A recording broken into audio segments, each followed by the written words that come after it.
Well, hi there, hello. All right. It's MSQ day. Yes, it is. Let's just get everything sorted and good to go. And then we shall get underway in just a moment.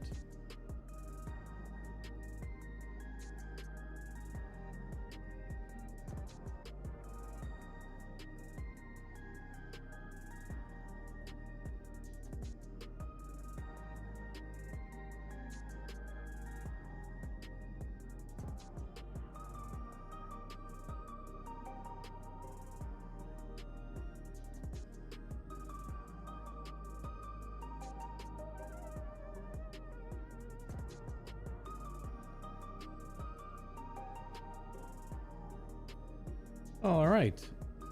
I think we are all set to go. Hello. Hi there. This is going to be Final Fantasy XIV, patch 7.5. Definitely the beginning of the next expansion.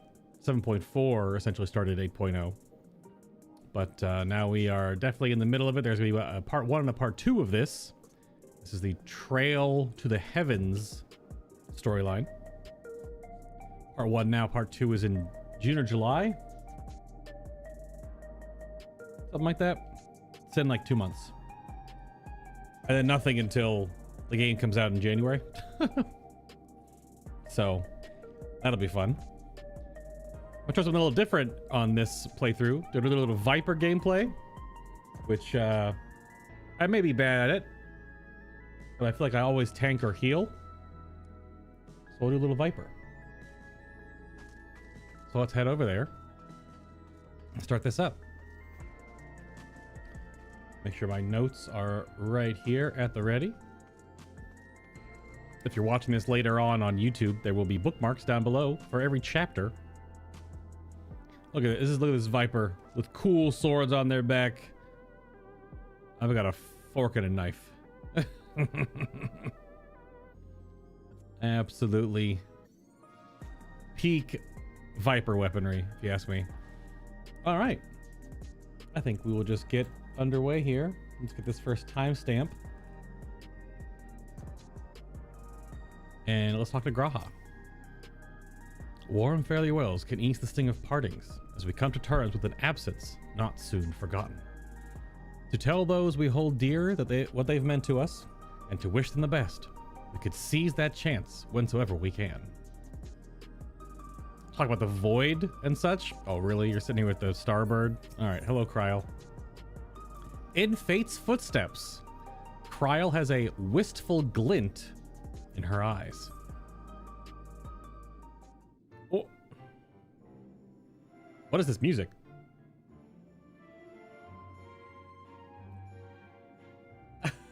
What is this? What is this track right now?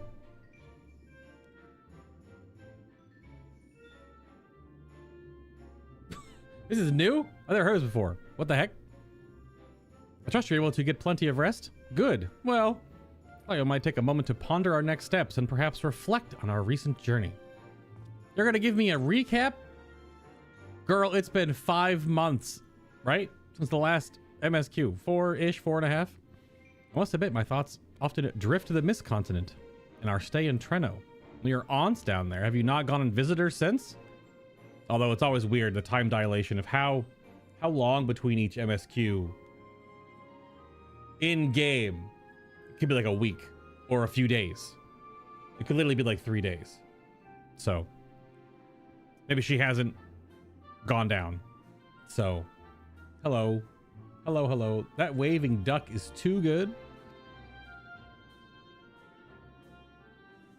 It was heartening to see that Nilala prospered despite the odds of my own flesh and blood strive in that levin-racked landscape. Sphene was eager to restore diplomatic relations, and I have no doubt that Alexandria will provide a much-needed support for their neighborhood. Very good. I too shall do everything I can to aid my home away from home, my wonderful, welcoming family included. For the time being, though, I'd say we've accomplished all within our power. Oh yeah, my armor is super edgy. For my Viper, I've got the PvP armor on that's super edgy. I got the horns on, but then I got a fork and a knife. Gotta balance that a little bit. Little edge, little goofy. Although that knife, it's a butter knife. It has no edge. I suppose it just leaves the matter of preservation's research. It is yet unclear how Calyx learned the techniques he used to summon his Dark Primal. I'm sure we're going to find out. She's literally in the key art. And there is likewise much that remains unknown about the key. Let us hope that Shale's efforts bear more fruit. Oh look, is that Shale now? Oh, it's Y'shtola. Can you hear me? Shale and I, well, have been reviewing the decrypted files and have uncovered some intriguing details. Would you care to join us? We'll be with you right away. Excellent. Shale seems eager, or rather eager to speak with you all. Come and find us at the Deutero Lab when you're ready. To the Deutero Lab. Uncanny timing indeed. Let's make for the containment complex. Schwonk. Side note on Graha. Apparently, Jonathan Bailey re-recorded all of his lines in the last patch, 7.4. Which is interesting because they were pretty rough. We were talking about that a lot if you were here during the 7.4 MSQ. If you didn't know if it was him, if it was a stand-in. Apparently, by all accounts, it was him. He was just, it was recorded, those few pages that he recorded for that patch, because voice actors record by the page. Each page equals X amount of time in the booth. They only do, you know, so many hours in a session. And clearly that was during all of the stuff he was also doing for his theatrical side, because he's in the Wicked movies. And there's still been no official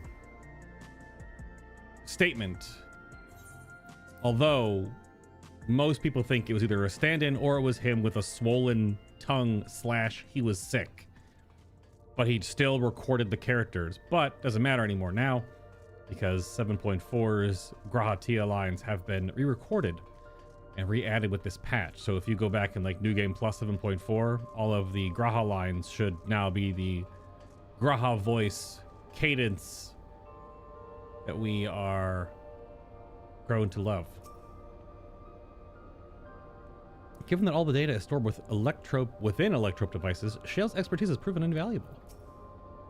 Fair enough. Let's see. Ah, you're just in time for a progress report. Ooh, right to voiced cutscene? I'll shut up. Lovely. The decryption is finally complete.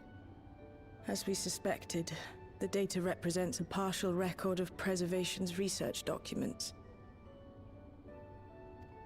A quick scan of the files, however, failed to turn up the information Y'shtola was after.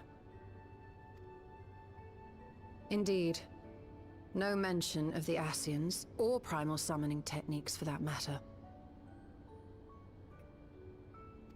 While Calyx doubtless received instruction from someone possessed of such knowledge, there was naught to identify this benevolent mentor.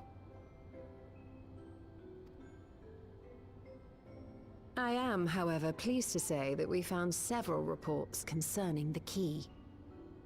Is it a chunk of white auracite? That's one of the prevailing fan theories, a chunk of white auracite. Guess we'll find out.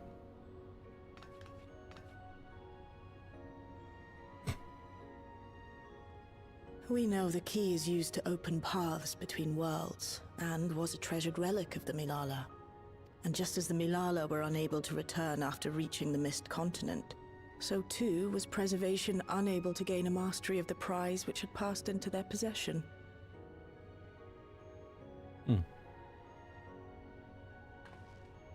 The data suggests that a particular formula or procedure is required. A process which Calyx appears to have understood to some degree. And we might understand it because we've seen the trailer. Maybe if you've seen the trailer.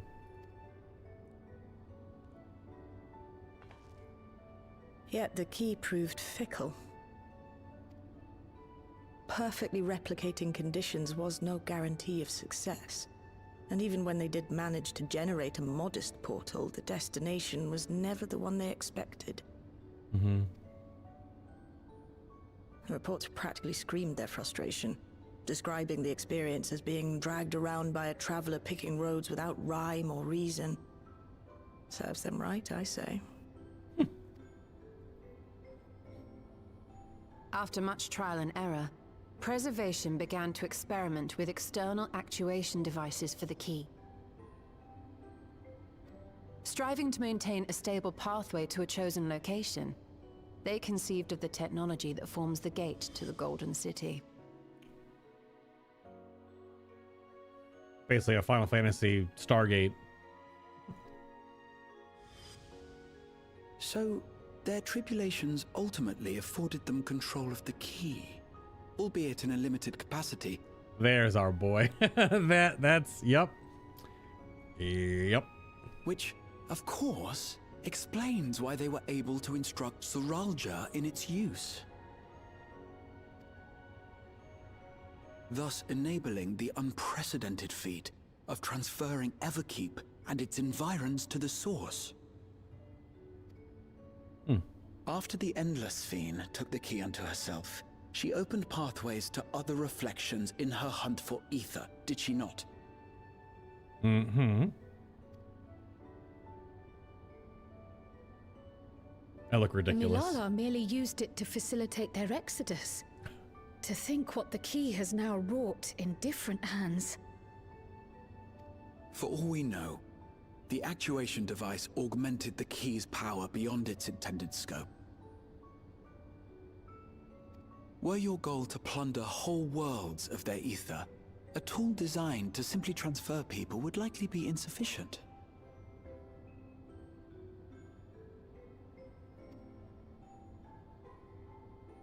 Okay.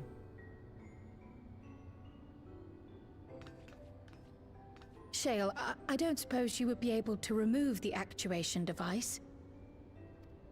The machine made for that very purpose is still functional, thankfully. It shouldn't be a problem. What do you think? We don't even know how the key works. If the device is somehow interfering or amplifying its capabilities, I believe we ought to remove it.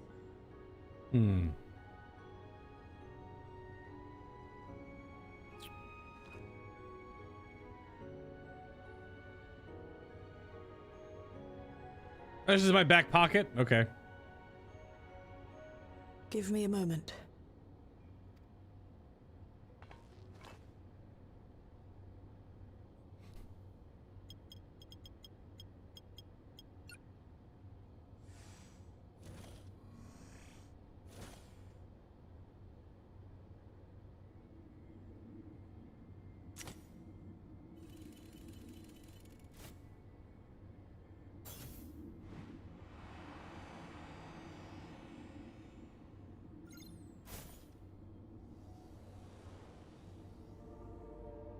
It's gotta be white aura site, right?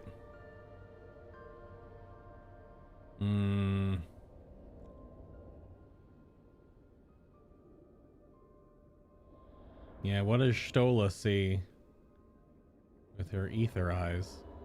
My word.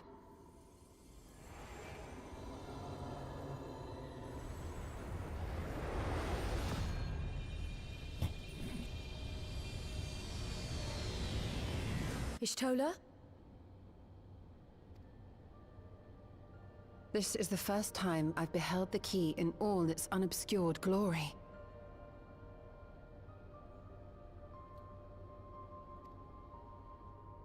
The sheer density is extraordinary.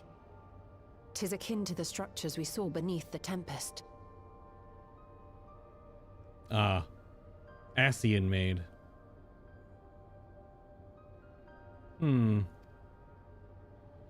Or Ancient Maid. Now that you mention it, the ornamentation is reminiscent of Amarot.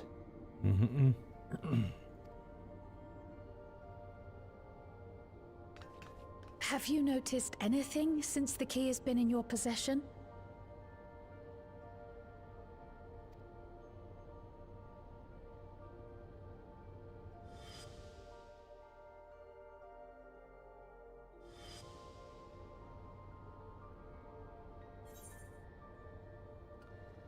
Yeah, well, I mean, yeah, it reminds me of Azem's crystal, which is our crystal. It gleams like the dawn's first light. I mean, this is just right on the nose, right? Especially if you've seen the trailer. The teaser is the crystal reacting to it. But if I bluntly say that, I wonder what... I'm sure the dialogue isn't super different, but...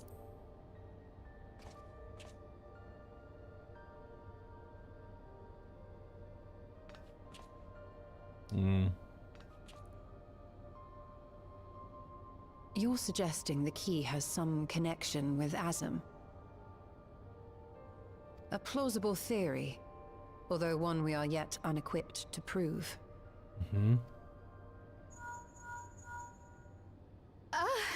My apologies. She didn't silence her cell phone.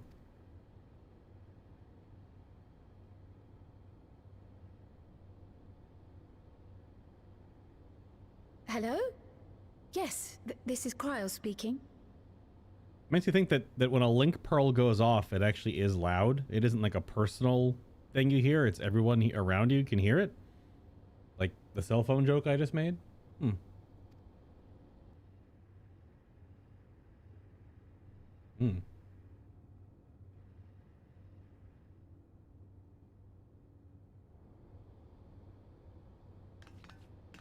That was Ojika with a message for us. An urgent matter? I'm not altogether sure. Ojika is the secretary front of house of Baldessian students of Baldessian back in Charlian. Tataru requires our counsel, and hoped to call upon us in person at the Baldessian Annex. Tataru back in the MSQ? Oh no. Though disappointed we were not present, she appeared content to wait until our travels brought us back to Charlian, insisting that it did not merit our immediate summons. Her tone suggested otherwise, however, and Ojika felt compelled to contact us directly. Okay. Mayhap the time has come for another journey across the salt. We're not taking a boat. We're gonna anime travel. You'd best go. Though I'll not deny that I'll be sad to see you leave.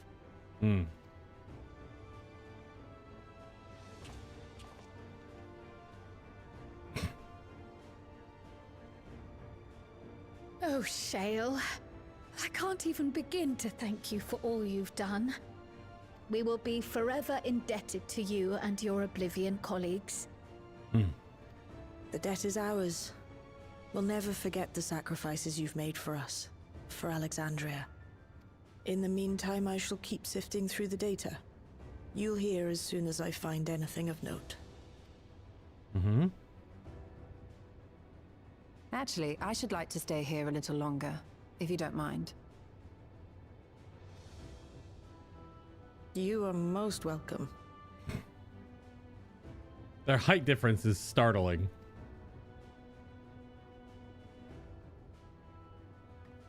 And might I borrow the key for a while? I wish to study it further. With the utmost care, I assure you.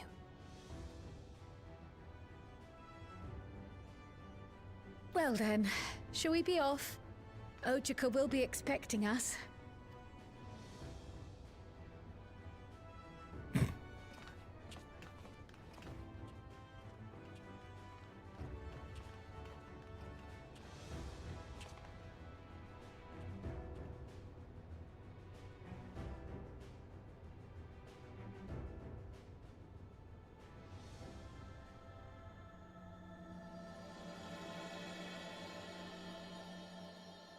The title card looks weird without the key in the middle. It's a big empty hole there, but pretty much.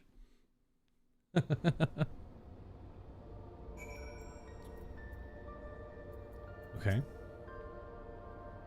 Given that preservation could not unlock the secrets of the key, it should come as no surprise that we too struggle to understand its nature. In any event, do give Taro my regards when you see her.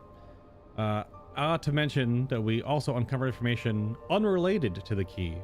According to Shale, certain confidential reports are now accessible via devices in the Researcher's Commons and the Director's Office. My wish to peruse the files before you depart for Charlian. More story? My colleagues will be just as saddened by your departure until we meet again. Safe journeys. Okay. So the Director's Office and the Researcher's Commons. So what other little bits of story are on the... Courtesy of Shale's decryption efforts, the previously inaccessible research objectives section is now available for perusal. Personnel protocols. For security reasons, Containment Complex 1029 has been registered as the Materials Distribution Center. Keep this in mind and conduct yourself accordingly, both inside and outside the facility. Each employee must perform their tasks within the designated workrooms. The Researcher's Commons, the Proto Lab, and the Deutero Lab. Entrance into another workroom without official clearance is strictly prohibited. Carry your security card at all times. Your clearance level dictates the areas which you can access. Equip your regulators at all times. Due to the highly confidential nature of this research materials and other data managed within this complex, preservation remains the ownership of and the rights to modify the memories of all registered personnel. Yeah, that checks out. The primary research objectives in Containment Complex 1029 is the infinite preservation of the Endless. Continued improvements to soul cell and regulator functionality are intended to facilitate the Endless Sphene's management of living memory. It is via this process of iteration that we endeavor to identify and resolve any and all issues inherent in Endless creation. Chief among known issues is our present inability to control the key. Or if we fail to secure the reflections as additional sources of ether, our ultimate goal will remain forever out of reach. Well. Complex Director. Yeah. Demetrius. Prototype Chief. Esopha. Deutero Lab Chief. Redacted. I mean, it's the guy we saw in the cutscene last patch. With the creepy locker. Is that creepy locker still open? Can you still open it? Or can you only open it during... You can only open it during during the MSQ.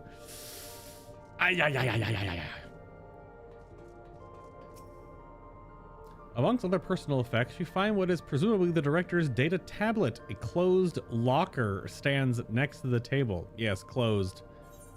No! Oh no! I clicked it.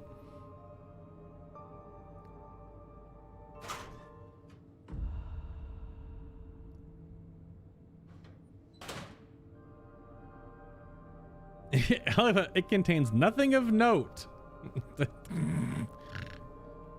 Okay, what are the data tablet? Upon activating the device, a newly accessible section titled Memory Duplication catches your eye. Because we read these then, the daily reports and shutdown. Memory Duplication is the new one. Let's go just recap. Nothing of note. The mystery of the key's activation conditions remains unsolved. The key triggered an explosion today. Temporary interdimensional portal verified. Continue attempts to stabilize the core's energy reactions. 13 researchers sustained fatal injuries in the explosion. Memory facilities of 4 personnel sufficiently intact for endless conversion. Remaining 9 designated for Aether reclamation processing. Nothing of note. Rejected resignations of 2 Malala researchers.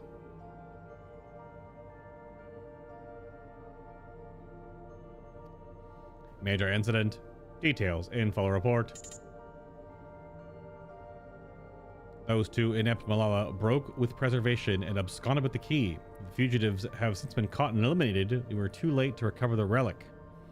The only reason we retained our flesh was to serve Master Calyx as physical instruments to conduct his experiments. Deprived of the object of our research, our existence serves no further purpose. I dare not imagine the depths of his disappointment in me. The complex is to be shut down. All personnel will have their bodies reduced to ether, which will be allocated for further experimentation. Memory data will be archived. Any endless conversions will be subject to Master Calix's discretion. If he does not deem us fit, then we are not deserving of eternal life. All personnel have undergone processing. Once the shutdown protocols have been completed, I will proceed with my own corporeal dissolution. You ever go to work one day and like, I'm gonna dissolve myself back into base materials today? Just, you know, my boss says I ain't worth it, so I'm just gonna, you know, go dissolve like salt and water. As long as the key remains in the physical world, we must keep this complex in pristine condition. Whether it is needed for experiments or otherwise, it must be ready to support further operations in whatever capacity Master Calix requires. To that end, facility equipment will be maintained in stasis mode. Furthermore, a critical component for secure room access will be stored separately to defend against unauthorized entry. Well, we found that, didn't we? Nice roll, Mia. A 13 out of 20. Not bad. It is well known that the Alexandrian royal family promulgated, right? Yeah, it's promulgated. All right. No one will be seated for the period of time when Bay looks up your SAT word of the day. Yeah. Or I guess technically it's promulgated. Give me the Merriam-Webster, please. One moment. Promulgate. Yeah, promulgate. So it's transitive from proclaim. To make an idea, belief, or etc. known to many people by open declaration. Yes. Today we learn more Old English words. Final Fantasy XIV does love them. They promulgated a number of fundamental principles governing endless research. Among these was strict prohibition on memory duplication. However, in the wake of the storm surge, the provisional government sought to revise this prohibition and make one key exception: Queen Speen. The decision was ultimately made to equip her endless counterpart with a Tierra variant regulator, thereby enabling the routine backup of her memories. Intriguingly, it was Master Calix who objected most strenuously to this proposal. It was his assertion that one's corporeal form, whether flesh or blood or endless construct, is nothing more than a vessel, and that as a vessel, it is to be modified and experimented upon should circumstances require it. What a lovely guy, this Calix, right? Memory, however, was sacrosanct and inviolable.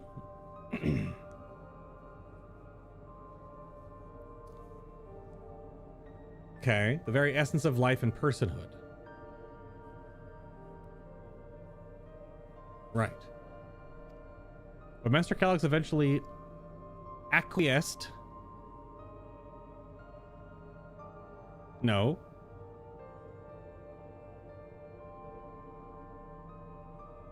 What is that word now? Okay.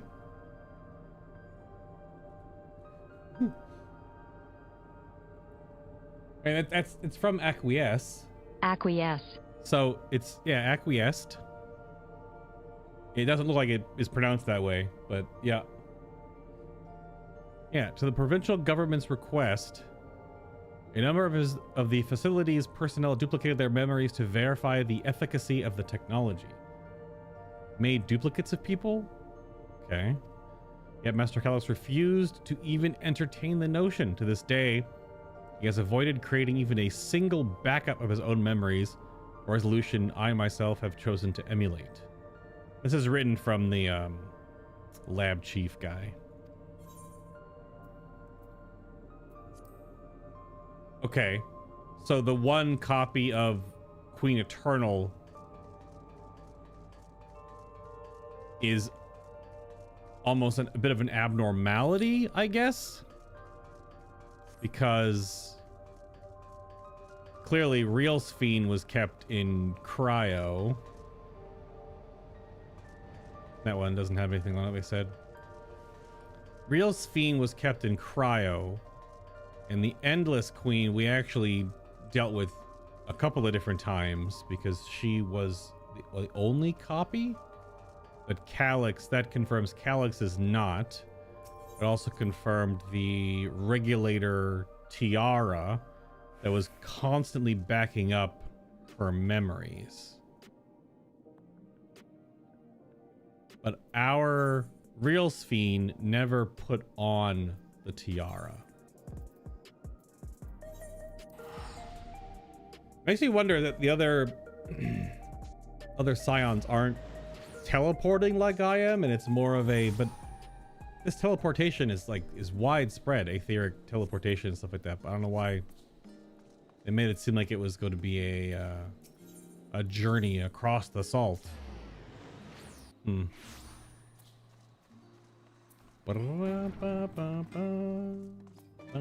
Hello. Just a giant cat with a backwards cap going on here with a little ghost companion. Thought it best we hear what Ojika has to say ere we meet with Tataru. I do hope she is well. Oh dear, it occurs to me that I neglected to bring gifts from Thrall. Considering the extra work they've had to handle in my absence, I dare say I owe them a veritable mountain of snacks at the very least. I think you'll be alright, bud. Welcome back. What a pleasure just to see you too. Thank you for contacting us, Ojika. We came as soon as we could. Of course, I felt it prudent given how troubled Tataru was. Your concern is much appreciated. As it so happens, we reached a convenient juncture in our investigation. Shale and Y'shtola have matters well in hand, leaving us free to make this trip. That is relief to hear. Now, let me fetch Tataru for you. Why don't you take a moment to relax in the main hall? I'm sure you're all still fatigued from your journey. I just snap my fingers and I'm here. I'm fine. I don't know if they took like a 3-month boat trip. Because again, that's what makes time in this game a little weird. Because if they actually took the boat, then a boat from Thrall, it's just quite not a crazy trip like when we did all the way over here to over to like Doma and stuff for the Stormblood expansion, where you went from all the way from La Noja. I guess technically we wouldn't have gone down this way because this is unknown. Also, there's dragons down here and stuff. So not a crazy long boat trip, so maybe not 3 months, but this apparently was months to go over here. This might have been weeks, which now it just makes the time dilation strange, because how long now has it been? Because all the events of A Realm Reborn until the end of Endwalker was a year, or like 11 months or something. Apparently people have sorted out how long it was. Only now is the beginning to feel like we're actually returned. Such fond memories within these 4 walls. It's a very square room, Kryle. Very square room. We haven't actually been back in this room for well over a year, to her point, like us as players. Given how frequently Tataru is away on business these days, it is a small miracle we're in the same place at the same time. I'm sure. We haven't seen Tataru in the story in also a while. His last expansion.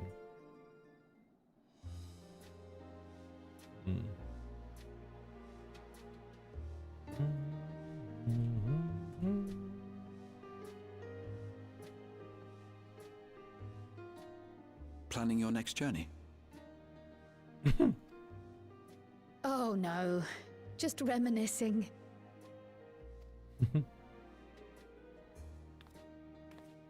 Thinking back to when you bought this map, and how you all encouraged me to make the voyage to Thrall.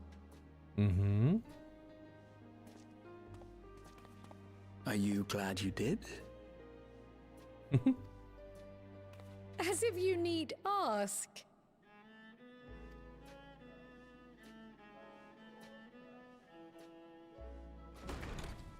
Oh my. Welcome back. Oh, I haven't heard that voice in a while.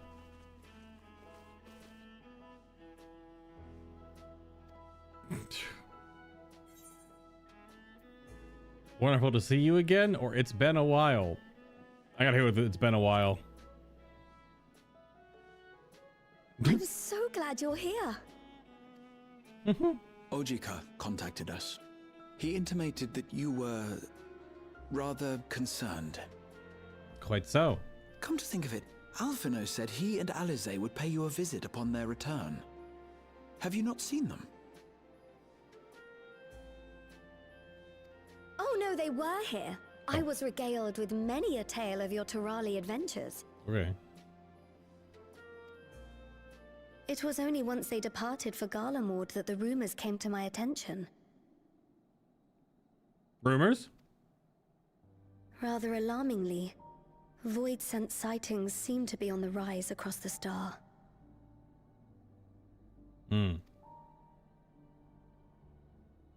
Quite so. I was reluctant to bother you with mere hearsay, especially when you had more pressing matters to contend with. But earlier I received a confidential report from the Grand Company of Eorzea. It's as if a mighty dam has been breached, flooding the land with foul creatures. Ah, so we're in a Final Fantasy game. Got it. For a blessing, most nations have managed to keep the invaders in check, and casualties appear to be minimal thus far. Though the same cannot be said for those regions with a deeper connection to the void. Their fissures continue to manifest without end, putting countless innocents in danger. A deeper connection to the void. Garlemald is the home of the Reapers, is it not? Quite so. It is. Alphino and Alize were there when the trouble began, and have since sent word that the situation has taken a dreadful turn.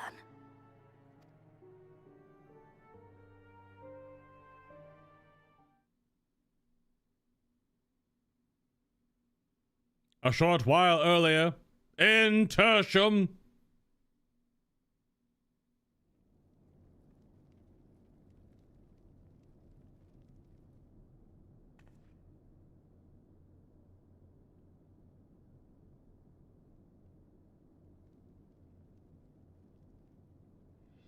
Thus concludes the abridged account of our time in Tural. Now I shall leave you with the words of the late Dawn Servant, Galul Jajar. Hey, look. It's Alize and Blue Alize.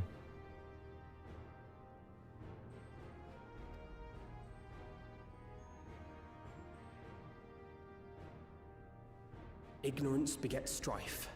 Understanding begets fellowship.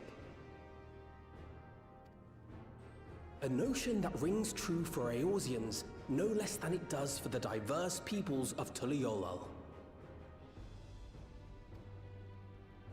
And for Garleans as well.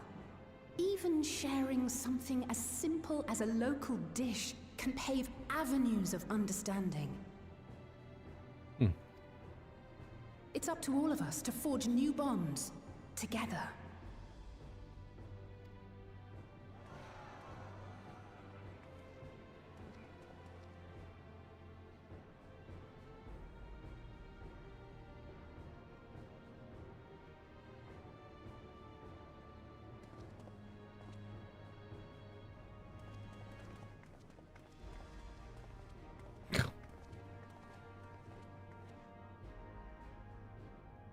Thank you for sharing your tale.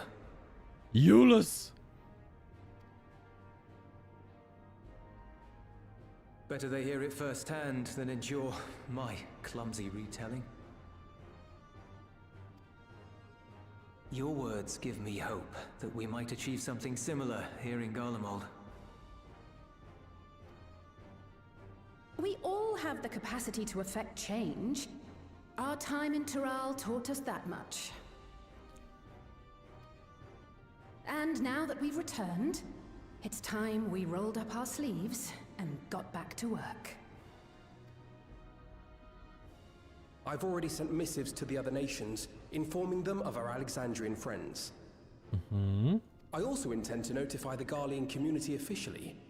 If both sides are amenable to the proposition, we shall gladly assist in establishing diplomatic relations with Alexandria and Tuliolol.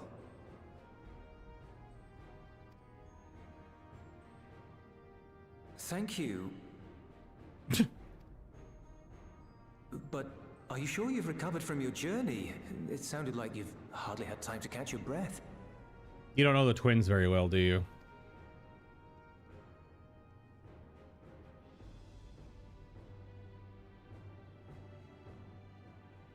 Sir!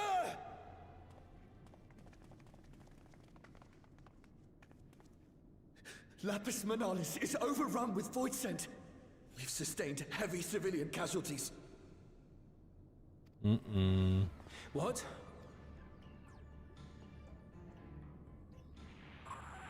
Clyteum squadron reporting in. We're under attack. Void scent appeared out of nowhere and ambushed us during a routine inspection. Damn it. Is that another fissure? Oh no, no, no! Ah! My comrades are under attack. We have to do something. There's no time to lose. Come on!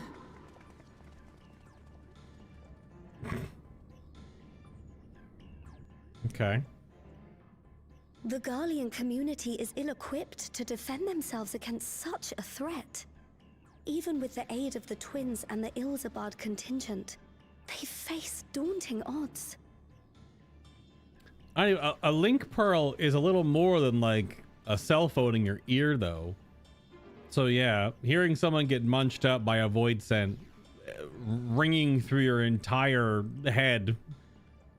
So I always different versions of link pearls, like you would like see the person you were talking to, or obviously they don't show that from this perspective. They make it feel like it's just like a little tiny magical cell phone, but that would have to be we shall leave for Garlemald immediately. Getting chewed up on by a void scent. Nom nom nom. Thank you. I'm looking a little void scenty myself right now. I was able to contact Thancred and Urianger too. They're already on their way. With any luck, you'll be able to rendezvous with them on arrival.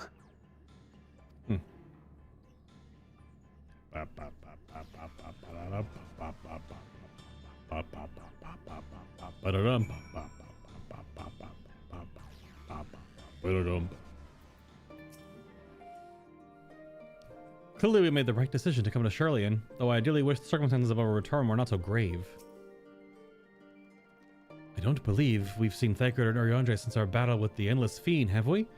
They too must have returned here at some point. Let's go find the boys. I've been told Alphino and Alize have withdrawn to Tertium to request aid on the front lines. They seem intent on rejoining the battle once reinforcements are ready, but I shall tell them to wait until you arrive. I will take some Mokeka and use it in the upcoming dungeon.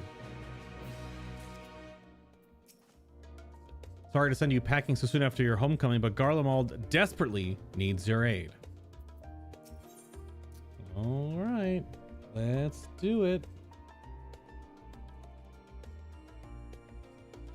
2 worlds entwined.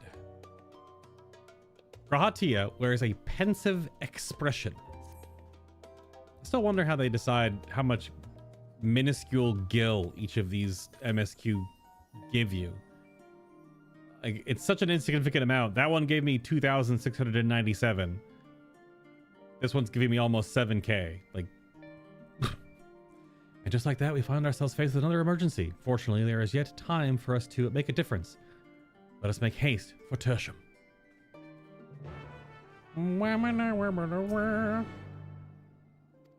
Same dialogue. All right, let's just scoot. Little teleport, little poof. There we go. And we're there. Hello, my son. Dressed for the occasion, I see. I don't know if we're doing outdoor combat. Probably not, but...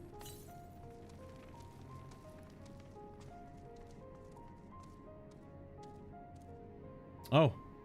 Orange and Thancred are here in their cold gear. Hello, boys. Well met, my friend. Now let us hearken onto Alphino's words. It's been far too long. I just saw you like a couple weeks ago at the coronation or whatever. Don't be silly. Thank you for coming at short notice. I'm glad you're here. There was not enough stuff for you to limit break. Are you good, Alize? Ah, you made it in time.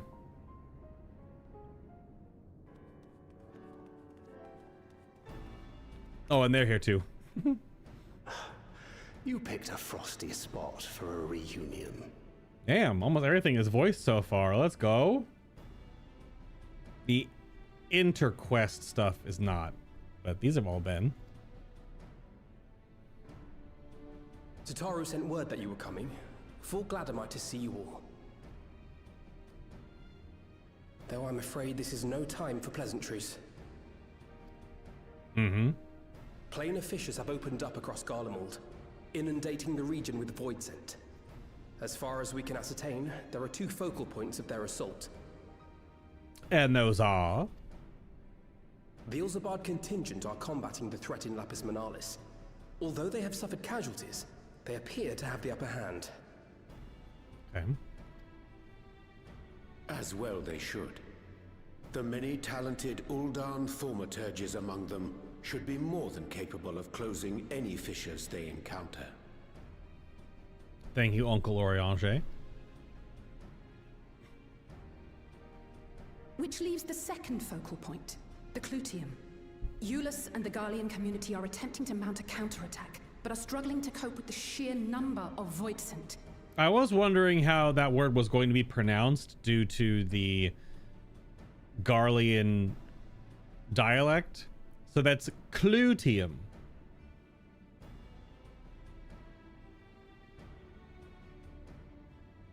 Everything Garlean is very Roman-esque, if I recall correctly. Obviously, it's anime Roman, but... Thank you for the 49 months, Q. Hello. What is that emote? What the... That's what I get for looking at chat. All right. They've fallen back to the north of the Imperial Palace. Can you lend your aid in securing the area? Wow.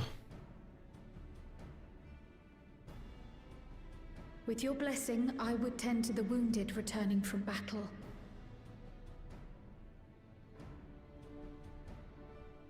Okay, Cryo. Sounds good. Of course, Cryo. Thank you. The quickest route from here to the front is via the train tracks. Once we arrive, we can support the Garlean forces as we make for the fissure in the munitions factory. Okay.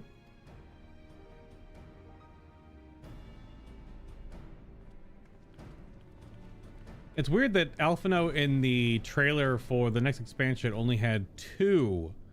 They only animated 2. Oh. Right into the dungeon, I see. No battle content before it. Oh, it is just right here. Oh gosh dang. They animated Alphino with only one set, like only 2 of the Sage weapons. I don't know if that was because of space or for why they would only animate 2 when there's always 4. Very strange. Well, okay. Let's talk to everybody first before we go in. I've often thought that if I had been more adept in tending to the wounded of Solution 9, perhaps not so many would have been lost. I shall do my utmost to see that I do not hold back on this battle with regret. Oh, interesting. Can you take Kryl as a white mage or whatever her healer component is going to be. I'm going to be DPSing this dungeon, but then Oriange is also here. So we have healer, split healer, multi-class, red mage, Alizé, and then Thancred is the other. He's only tank. Maybe we'll look in a moment. Cryo's here as a story component, though. She's not actually in the dungeon team. Just these 5 with the symbols above their head. In these frosty climes, the weather is as much an adversary as any void scent. We ought not tarry. The Clyteum once supplied the Imperial army with all manner of munitions and war machina. Like many such facilities, I am told it had fallen to ruin in the wake of the Empire's collapse. Okay.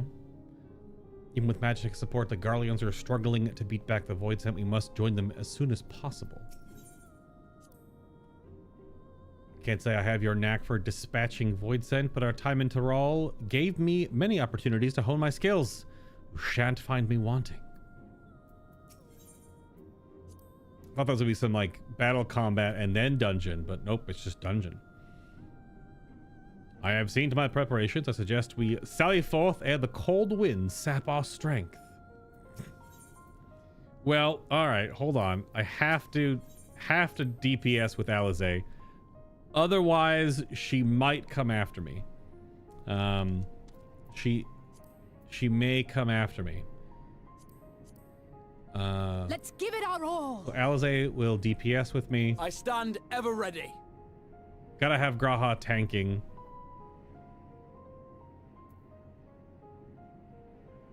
Do we take the twins? Would be a pleasure as always. Do we take the twins?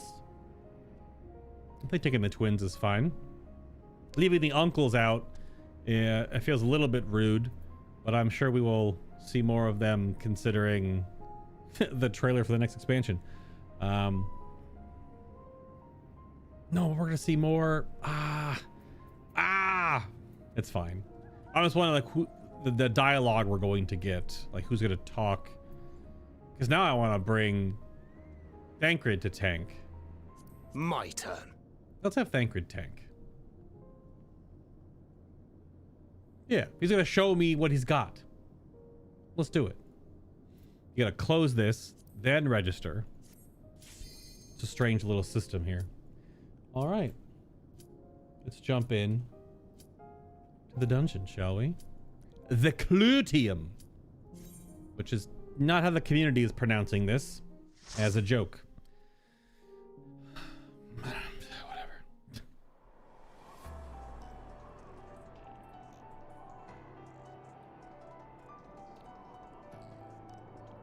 I thought it was Clyteum or like Clyteum. C-L-Y-T-E-U-M. Clyteum. But I guess it's Clyteum.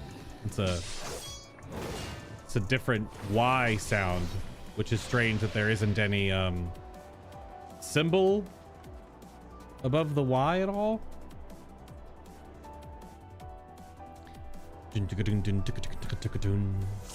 We're gonna eat this moqueca we just got. I think it'd be kind of funny if when you go into a trust dungeon, if there are portraits for them, because there's no portraits for anyone but you. It'd be funny if there were portraits for the Scions, but there are not. All right.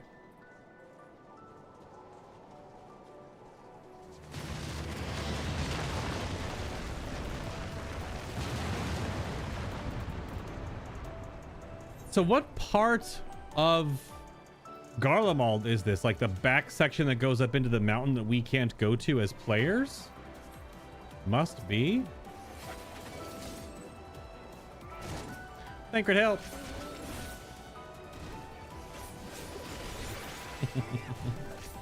Oops, wrong button.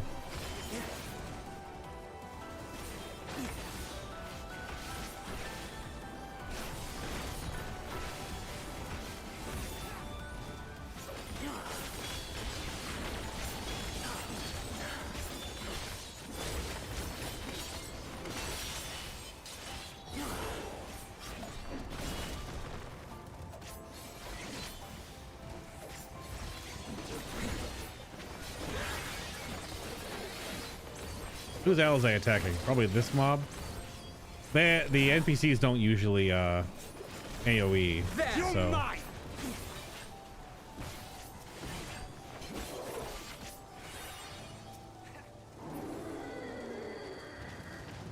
Damn, Alizé. Okay.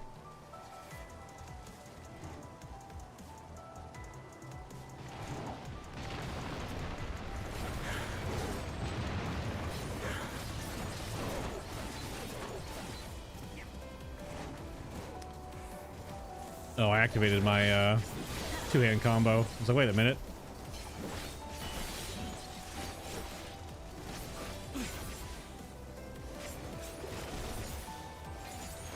You'll not escape this!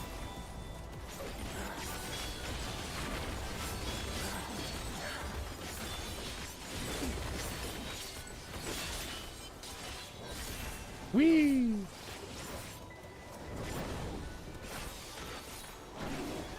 Mace Viper looks super cool. I'm not trying to like min-max it or anything like that. I'm just... all my footage usually has been tanking and healing. Do something different for this one. And Viper does look very cool. I remember I'm using a knife and fork combo.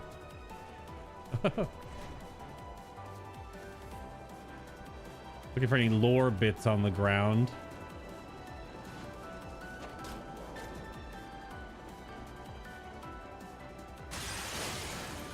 I'm only 775 on my... I didn't look at what eye level this place was, to be honest. Oh, 750. So we're even above what it could even be.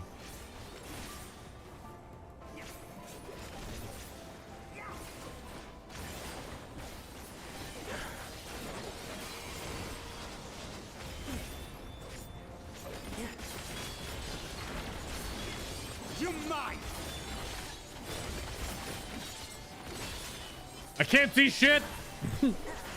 All I see is Viper crap. Ah!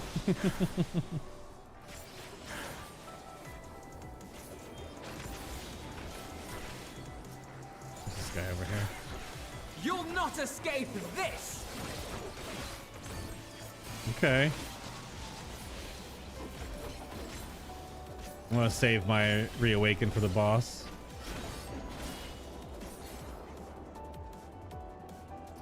So I assume is right down this hallway.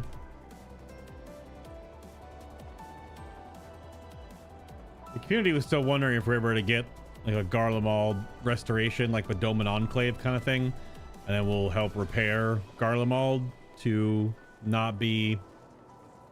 You're a sight for sore eyes. Oh damn! This is like a interesting. There's a whole bunch of extra trash on the way to the first boss.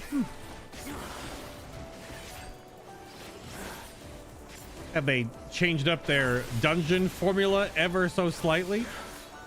Probably not. That totally hit me. Oh well.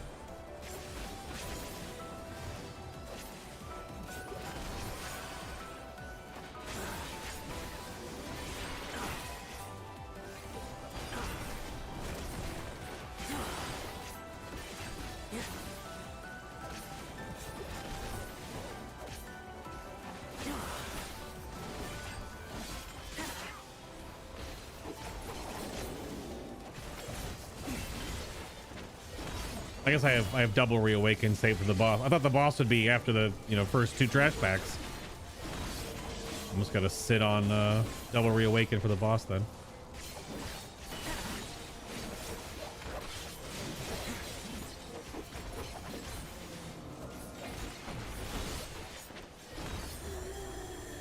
Appreciate the help.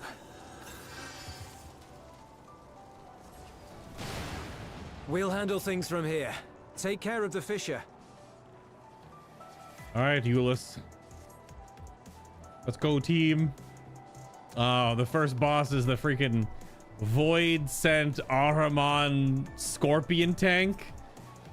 Eye of the Scorpion. That does look fucking sick, though. It's like a Final Fantasy VII Scorpion tank with an Ahriman grafted on top of it. It's very Warhammer 40k. I first saw that and I was like, that's a freaking Chaos Defiler. That's super cool. All right, let's get in there, Thancred.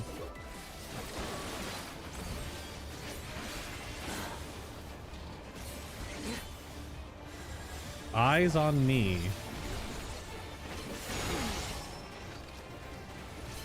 Just a raid wide? Okay. Ah, he walks out of range.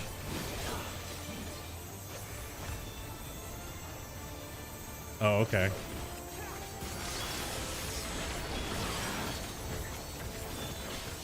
So he picks a direction to...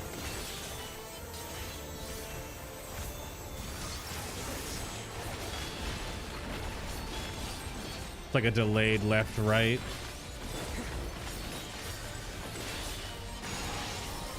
Got a triple awaken, which is not how things are usually done, but oh well.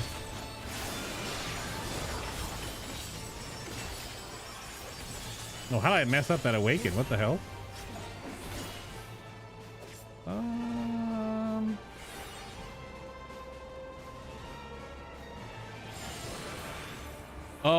Oh, it's a full,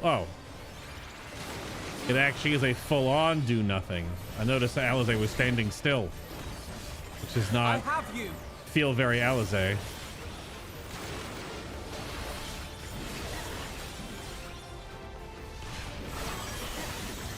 Him going to the sides a lot is a little bit annoying. Once you see him lean, okay.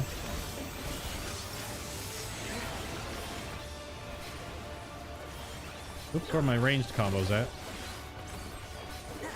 Can you look away from this? Or you are not supposed to look away from it?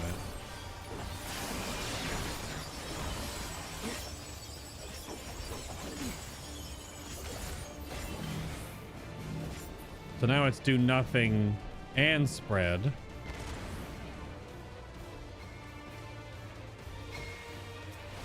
That's actually a full-on... Now my brain is broken, considering what we have to do for M12S, which is not that. You underestimate me. Two-hand combo time.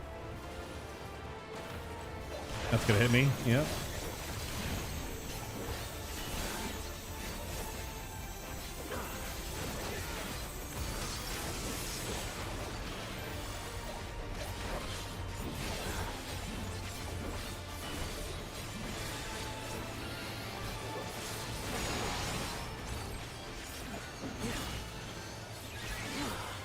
Another motion scanner.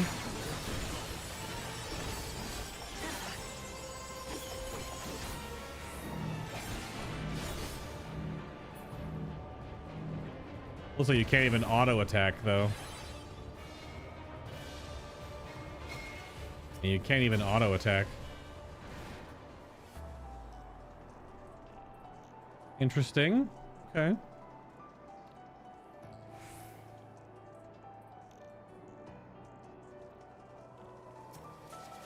The armor set from this dungeon, the tanking armor set, actually looks quite nice.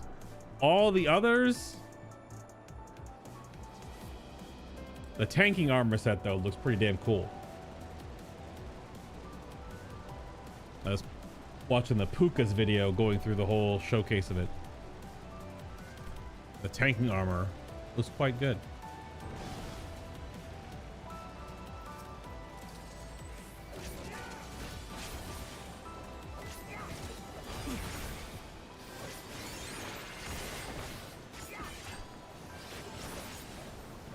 Another awakened to burn already. We mustn't hold back.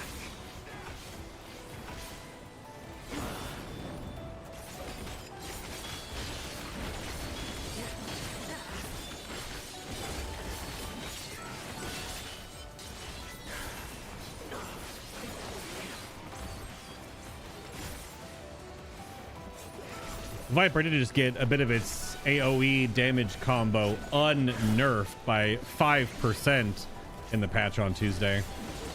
They got pretty hilariously nerfed in the previous patch by quite a lot. They pulled back a measly 5% of their nerf.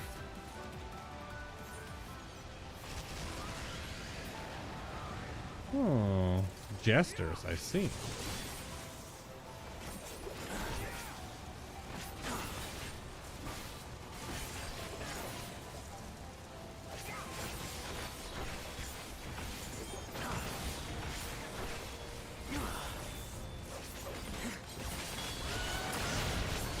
Yep, that freaking laugh. You'll not escape this!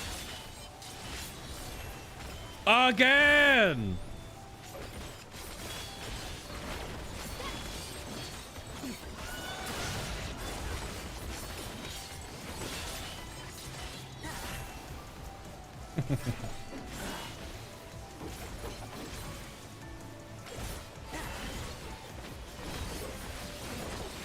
How to play Viper.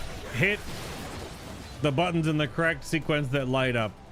It's like playing Ret Paladin in Warcraft. Dun, dun, dun, dun, dun, dun.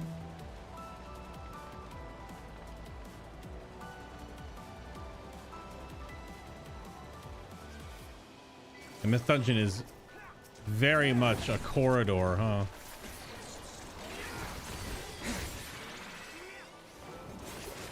Even more so than usual, I feel. Get my two-hand combos out of here.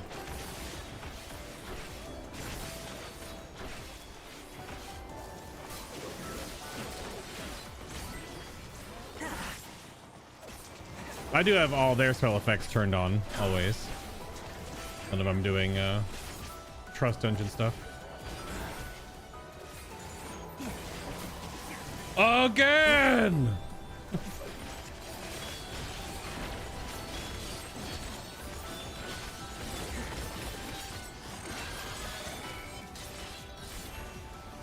It is cool though. It is a cool combo. The full Viper reawaken window. It's not difficult. It just looks cool.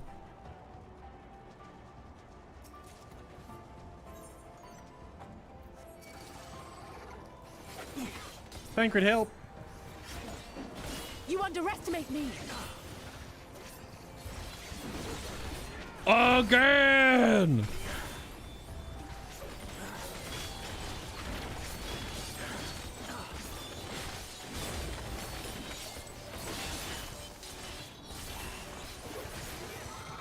Oops. The target died during my combo. Makes sense. No, my positional. How dare you?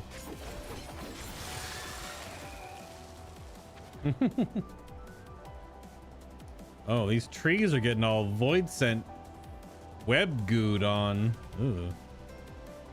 Oh, we slide into the next boss arena? Okay. Only weebs know that Viper Reawaken combo is actually called Starburst. Starburst or Starburst? Is that? I don't know what the reference is. I'm not a weeb, clearly.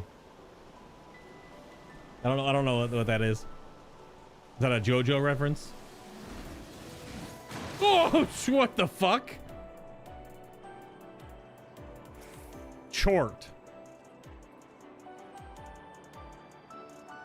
I don't know if they paid for Ben's likeness in this expansion. Yeah, Starburst. Oh, SAO reference. He's just like me for real, for real. Come on.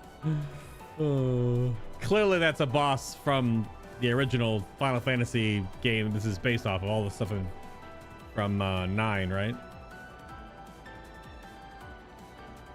Or is this stuff still 9, or have we gone to 6? I know people have said they're pulling from a different one for this. Okie dokie. Thancred, help.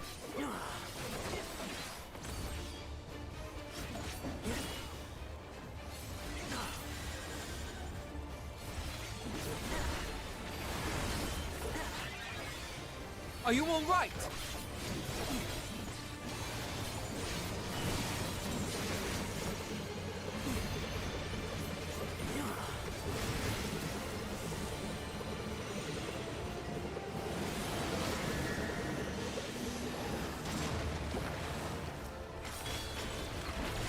What the fuck was that, dude? Oh, what was that, my guy? Oh, he do be burping though? The tank bust was a huge frontal burp. Tank tower? Oh, more than just tank tower. I'll get the melee tower, I guess. Ugh. He do be bouncing on it though? Sorry, what the heck? Ripples of gloom. The AoE. Are you all right? There he goes again. Can I ranged? Nope, totally untargetable.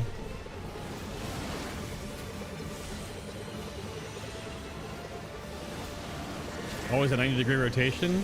Knockback at a unit. Got it.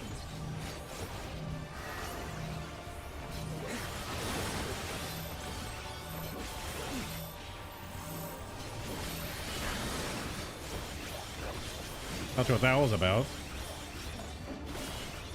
Any burps? Okay. Again!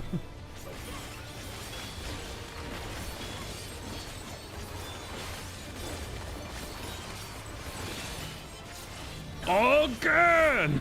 That's all I feel like when I'm playing.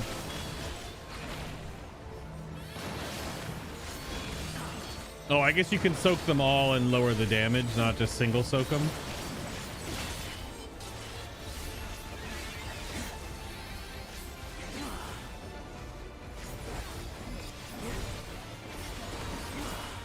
You'll not escape this. He's my ranged. All right, I'll be this guy.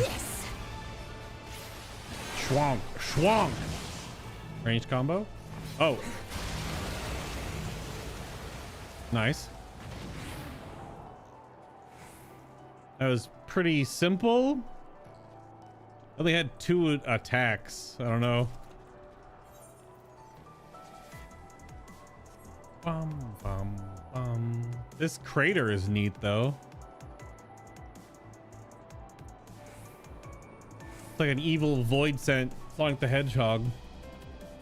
Yeah, I only watched the first season of Sword Art Online, arguably the only good season of SAO. But I don't really know. I haven't watched beyond the first season.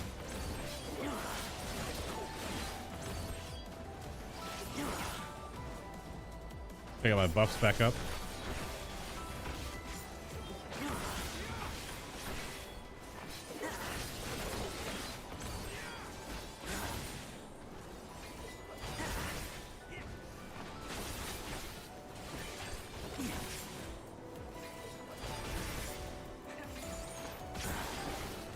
Again? Escape this.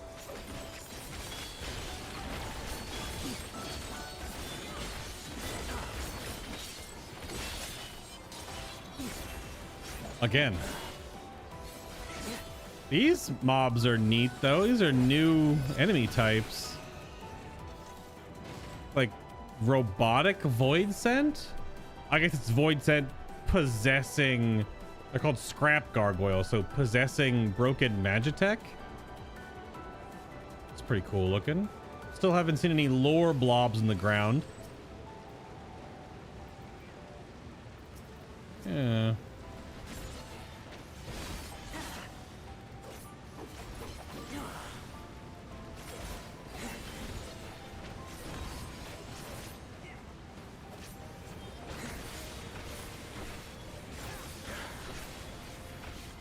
Again?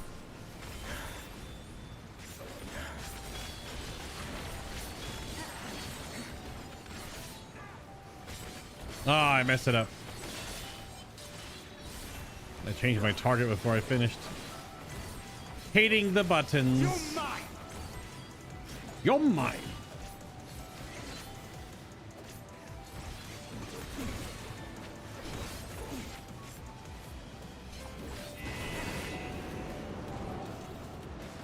That's just a bunch of ceruleum on fire. right here. Final Fantasy 14 gasoline, basically. Probably more like jet fuel, but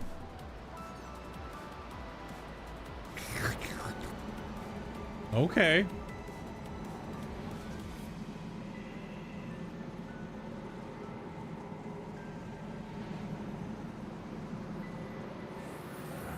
It's a big Garlean hangar. Better than taking the stairs, said Thancred. Thancred, help.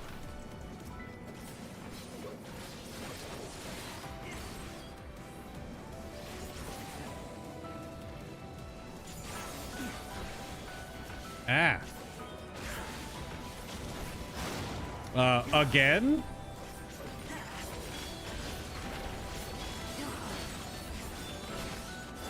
You'll not escape this!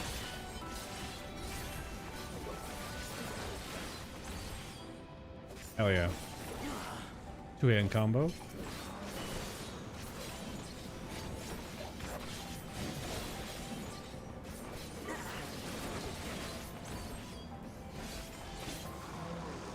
Yeah.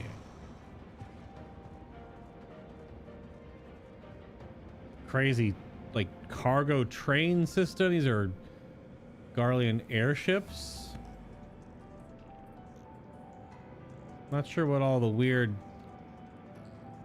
tethers off them are. No little lore tablets or anything. No talking head in this dungeon either. Not really learning much other than we're just clearing out a Garlean facility of void scent. That's literally it. Damn. Hi, Div. Thank you for 52 months. Thanks, Div.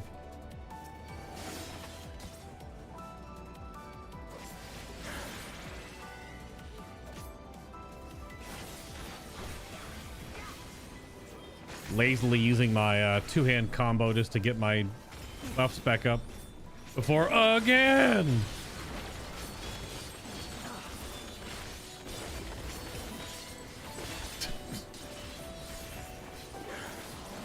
Viper is so extra, man.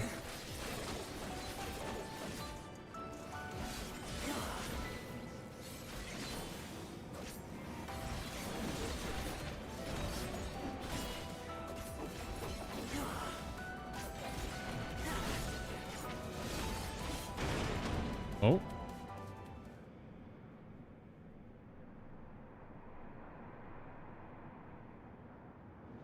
Feet.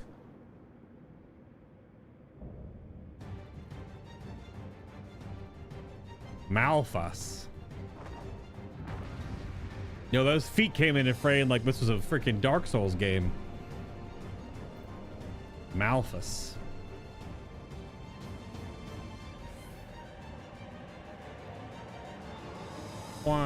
Oh, so all these threads are all these weird void scent threads. This is all Malphas's stuff, maybe. Considering the face plate with the hands for eyes and all the strings between it. It's a cool design, though.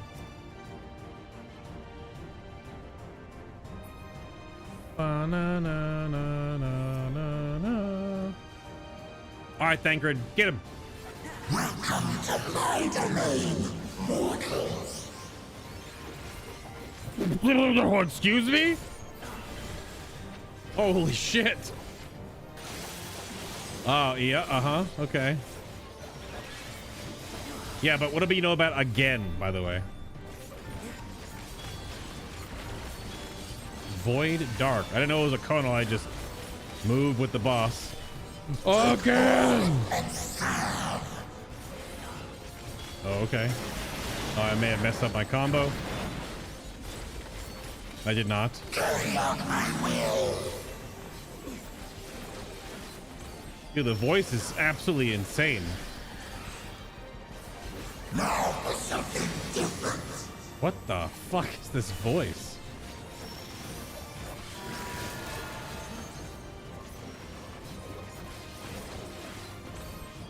that voice goes crazy.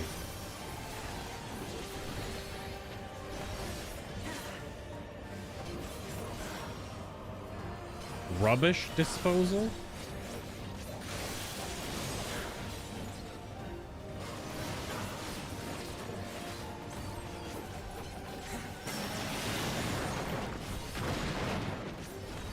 Time to pull the string. Was it gonna point blank? Oh, and there's a room wide. Oh. The big ones do cones. Ouch. Mitre. Okay. Can't move? Oh, have to move. Keep moving, otherwise you get ensnared. Okay. Again, by the way.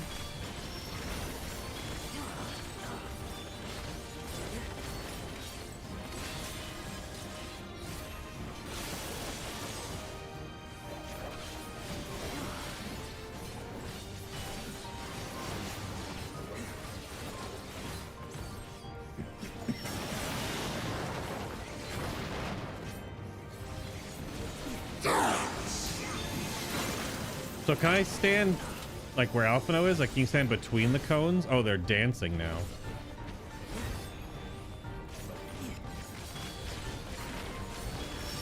Oh, holy shit. I am dead. All right, that spun way longer than I thought. So it's a full cone, not a thin cone. So you have to actually just be right to the left of them. Okay. Otherwise, blasted. What was the SAO reference? Is it that SAO was shit? Apparently the Viper Reawaken is SAO adjacent. Welcome to my domain, mortals.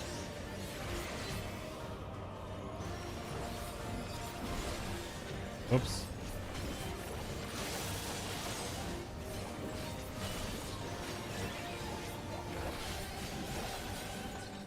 Where did my button go? That was weird.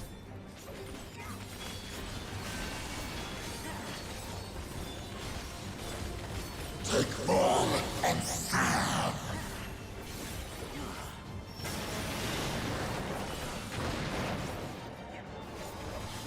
Carry out my will.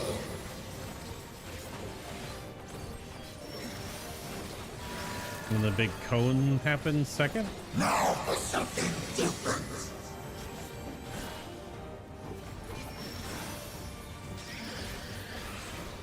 Yeah, so unless I'm mistaken, those are way smaller than when they happen later on, whether it's the whole cone. I have you now. My turn. Again?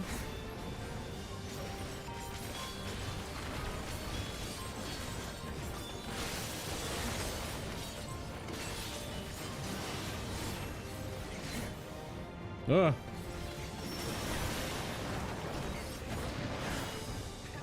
Time to pull the string. So yeah, can I stand between these? Roughly, yeah. Okay.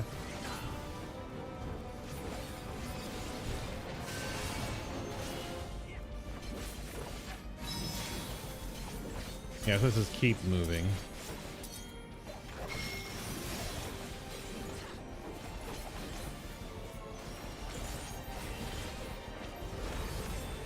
Again. You're mine.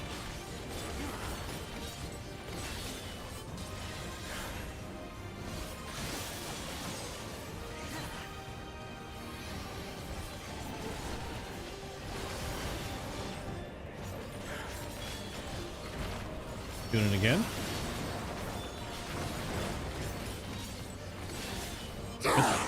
This one dances. Yep.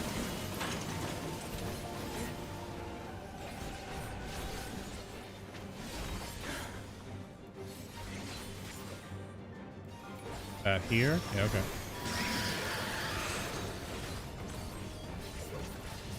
And then a big frontal. Yeah. There is no escape.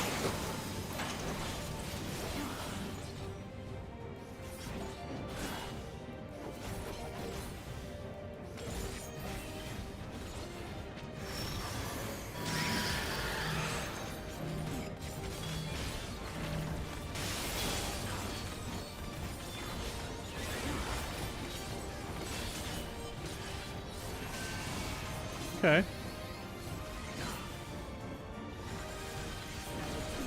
Oh, like the rubbish disposal AoE is funny.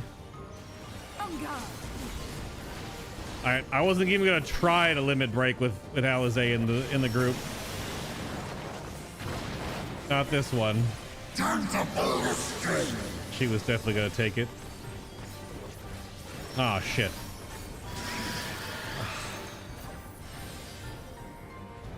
That one didn't move. I was expecting it to move. Oh well, I had the one save from death on that one. Yep, that one didn't rotate around. I'll take it. That looks so ridiculous. Yep. All right.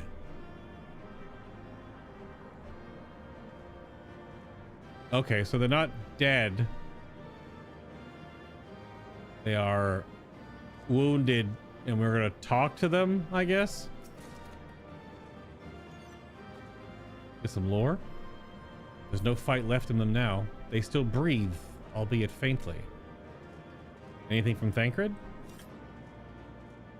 Don't worry, I have my eye on them. We need to only close the fissure. I wager the creature is not long for this world. Okay. Yeah, I'm gonna talk to him now, I suppose. Or get some form of closure, I guess. Let's do that then.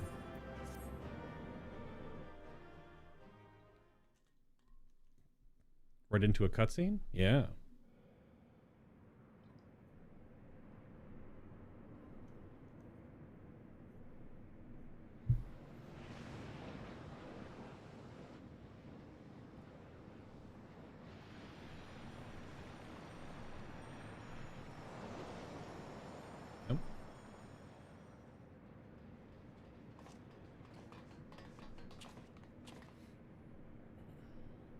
Hello, Euless. I think that's all of them.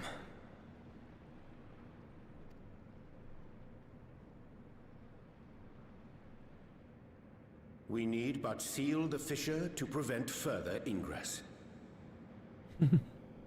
Thank you, Oriange. Thank you. It's over. I can only imagine the extent of the damage were it not for your aid. On behalf of the Garlean community, I thank you for all you've done for my people, for my home. Yeah, oh no, the jinx. Yeah, why would you say that? He doesn't know he's in a video game.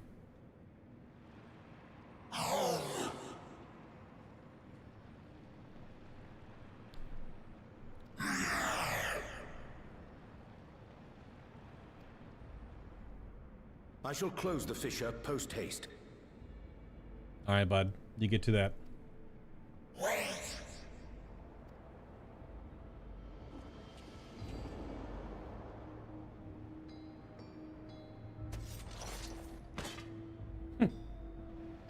If you do that, I will be trapped here.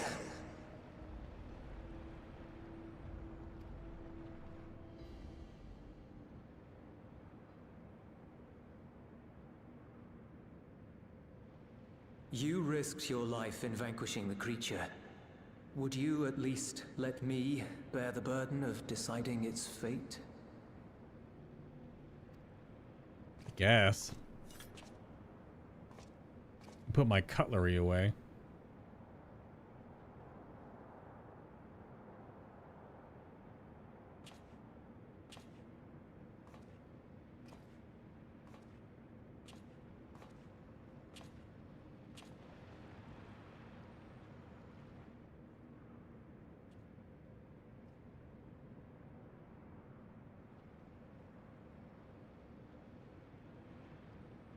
You want to go back to the void?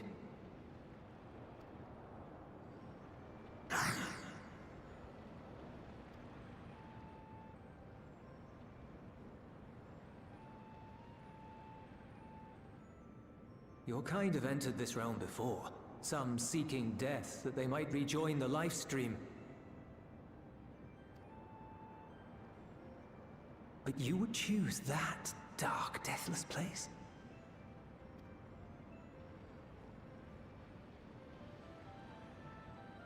The wind is fresh and pure, untouched by darkness. Perhaps it won't be a blessing to meet my end in such a place. But I cannot yet bear to part with the void. If only the winds would blow there as they do here.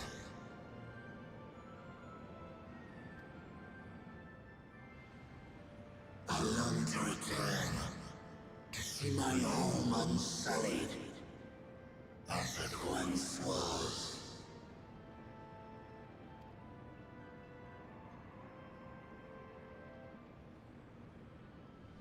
We know that pain all too well.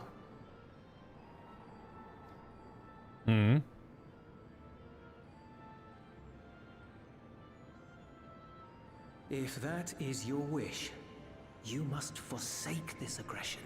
Go back to the void and devote yourself to its restoration.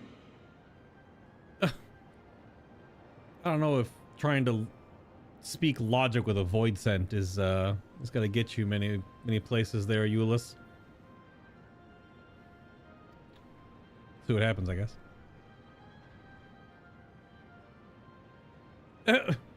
I have a friend, Zero, who hails from your home. She and her companions strive to bring light into the void from another world blighted with imbalance. True, though. I hear their efforts have already met with some success. One day, they'll drive the darkness from the void, I'm sure of it.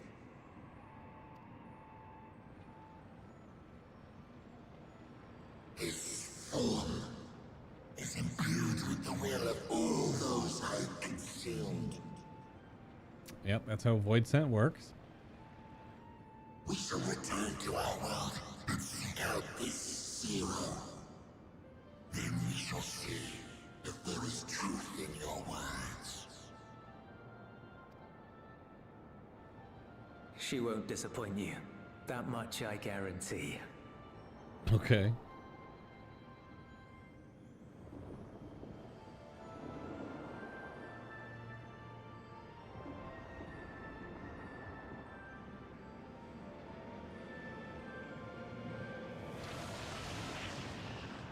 Okay, bye.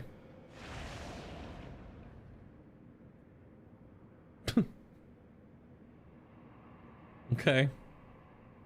Yep. Bravo! I think Zero will approve. Uh-huh. Oh, You're not hiding that, Euless. It's okay, bud. It's all right. Indeed, that was truly heartening to see.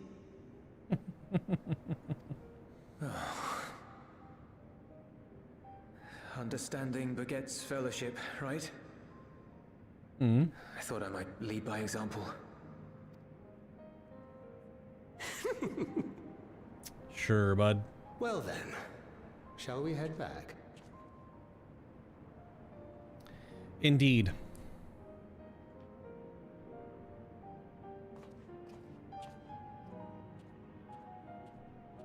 We shallst.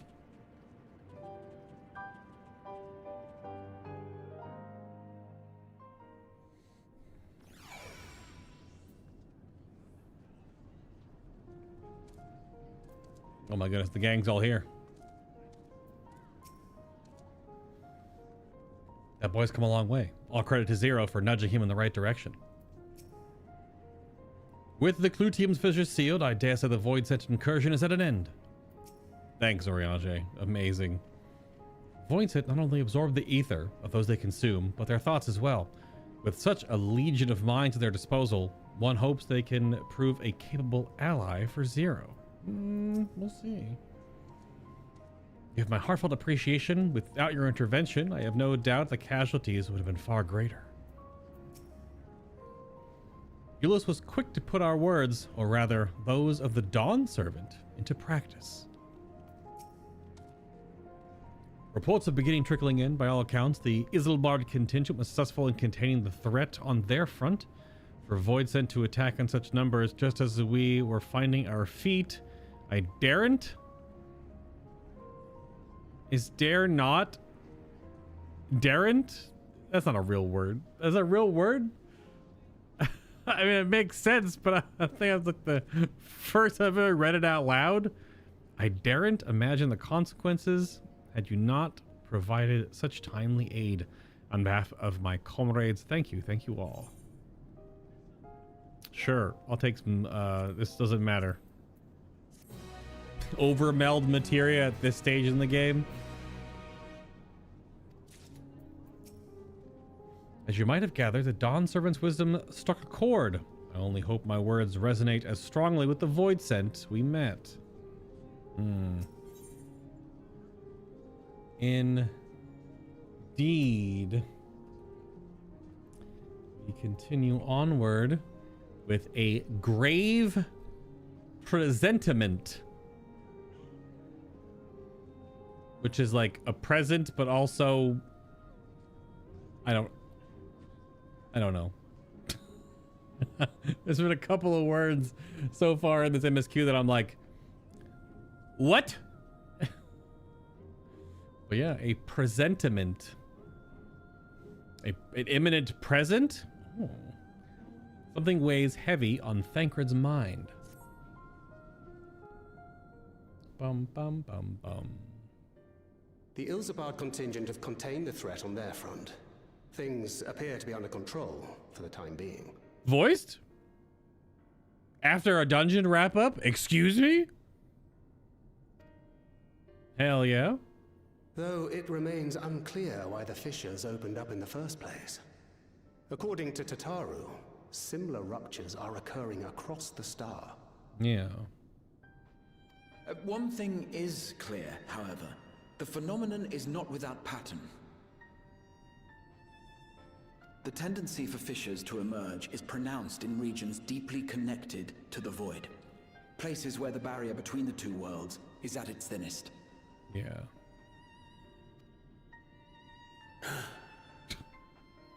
I fear there may be a place in far greater peril than Garlemald. Though it hath since been sealed, you will recall there is a great void gate, a gate which was instrumental in our bid to reunite Vritra with his sister and put an end to Golbez's dark plot. Sorry, Orange. I was moving my hand on my mouse. I just barely tapped the left mouse button. Oh gods. The moon. The moon indeed, Alphino. With our attention fixed upon planar fissures, I failed to consider this vulnerability. All other paths unto the void are but pinpricks in the veil compared to that great lunar rift. And that rift might be yawning open as we speak. We'd better hurry. Let us make for Bestway's burrow. I dare say the Loporrits are well aware of current events. Quite so, most likely. We ought to have Kryl join us once she finishes tending to the wounded. I shall likewise contact Y'shtola. Her knowledge of the moon's void gate is second to none. Is it another Bahamut? I mean, definitely a real moon? No, like, yeah. Like our moon. The moon you go to in Endwalker, the regular moon. That's why we're going to Bestway's Burrows, where the Loporrits are. Sorry, the moon that's also a spaceship. Because, I don't know if you know this, is an anime game. So of course the moon's a spaceship. That's no moon.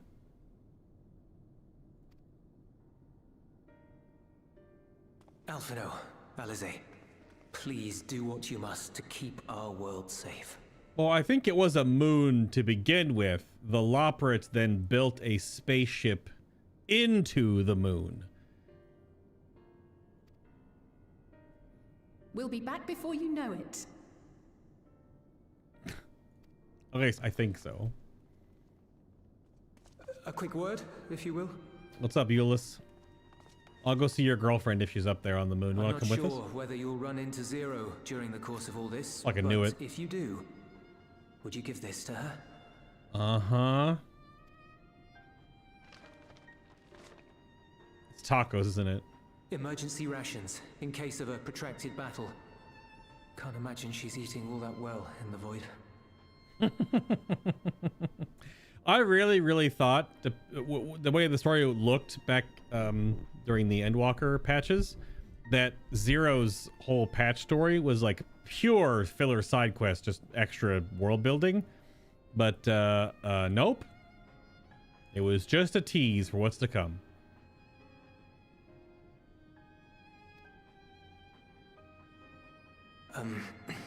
She likes dumplings. Oh, the dumpling. Oh, we talked about that. That was in the patch when they were sitting down here eating the dumplings. Oh, I forgot what they were called. They were called something very specific. A type.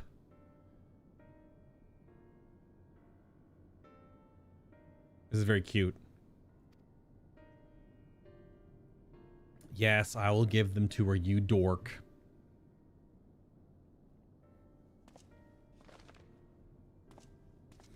Just holding the fucking paper bag in this stupid armor.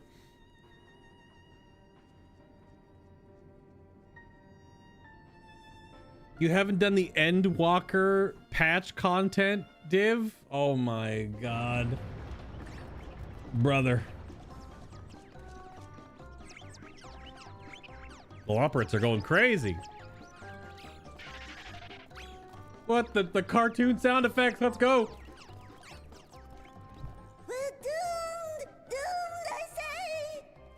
I didn't have this on my bingo card for this patch. All right. Loporrits. Voiced Loporrits. All right. All right.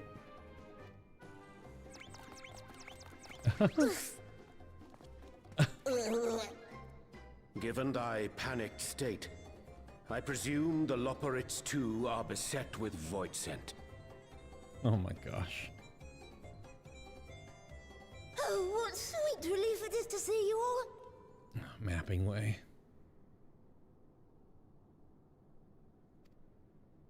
Yes, void scent. And lots of them. They suddenly came pouring forth from the crater.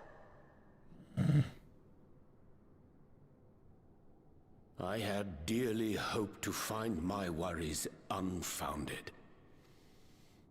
For some unknown reason, the void gate seems to have partially opened. For some unknown reason? How do you talk like a Loporrit? You gotta push all the air into like the space above your tongue and then pinch your nose. It sounds so silly. Oh my god. Living Ray dashed off to activate the brands and halt the fiend's invasion. See, but she hasn't come back, and we've since lost contact. oh my god. I suggest we make for the brands without delay. Hit it with the nod, then you're in. We're back. Final Fantasy XIV gameplay. Running. They're running.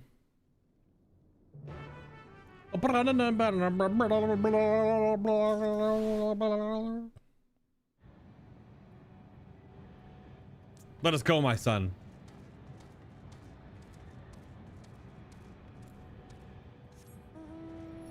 Whoosh.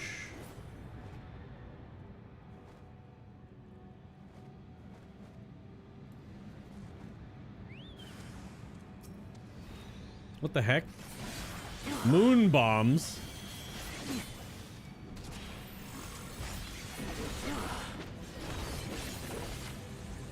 What the hell are their moon bombs?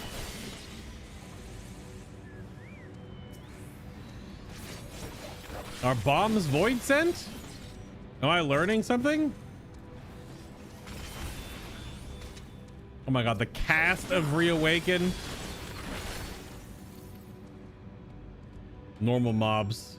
This guy's freaking standing on the quest. Can you... Bud. Thank you.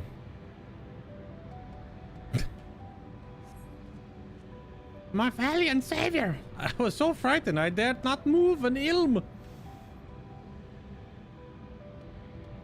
Oh, you're looking for living way? I think I saw her head southwest toward the drowning brand.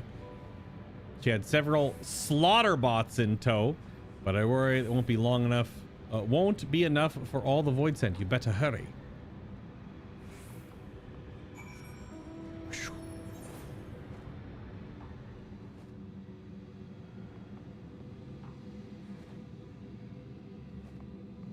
Oh, yeah. I mean, that's not supposed to be there. That's, yep. Uh-huh.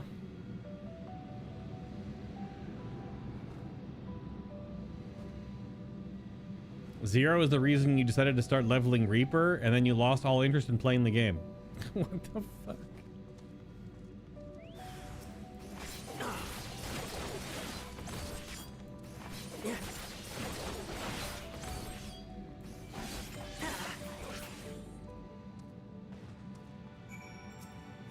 Hi, Living Way.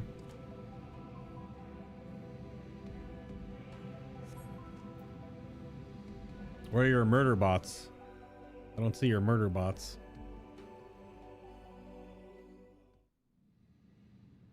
Oh, I'm saved! I dread to think what would have befallen me if you hadn't intervened!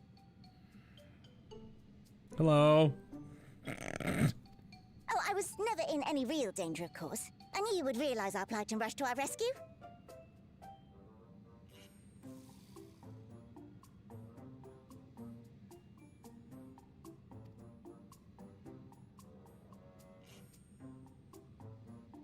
Atheris is likewise plagued with void scent. Yes. If only we'd prioritized further development of the void scent slaughter bots, we could have stemmed the tide ourselves. Oh, what a tremendous demonstration that would have been. Irrefutable proof that I was mankind's staunchest ally and the greatest lubberant to ever live. I can practically taste the praise.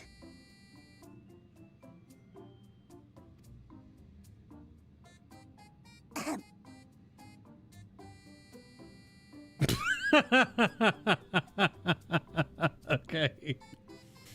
The timing on that delivery, quite good. That was quite good. Yes. Fortunately, I was able to activate the brands. Should any more void scent emerge from the gate, they ought to be confined to the crater. Okay. Unless, of course, the void gate begins to expand of its own accord, or some gargantuan monstrosity tries to barge through. I don't foresee any major problems.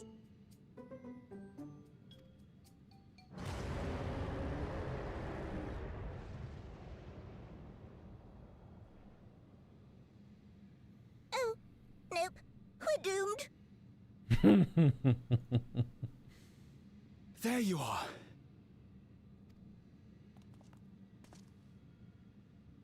Hello, Jonathan. I mean, Graha. I left the data in Shale's capable hands and teleported here as soon as I heard. Yes, indeed. Quite so. Very much. And ere you ask, I made sure to bring the key with me. Okay.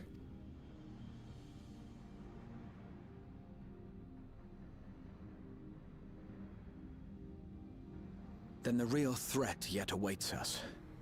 Mm-hmm. 'Tis Golbez's domain beyond the Void Gate. Quite so. I wonder how he and Zero are faring. Hmm.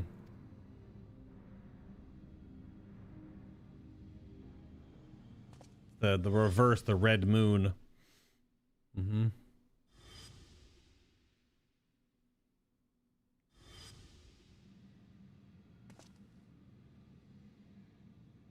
I like Reaper Zero better than Paladin Zero, though. I guess she wasn't a Paladin, she was a Memoriate, but whatever. Hey, it's my crystal. Oh, it's fucking orange, dude. Holy. By the 12. Yeah, same. Oh.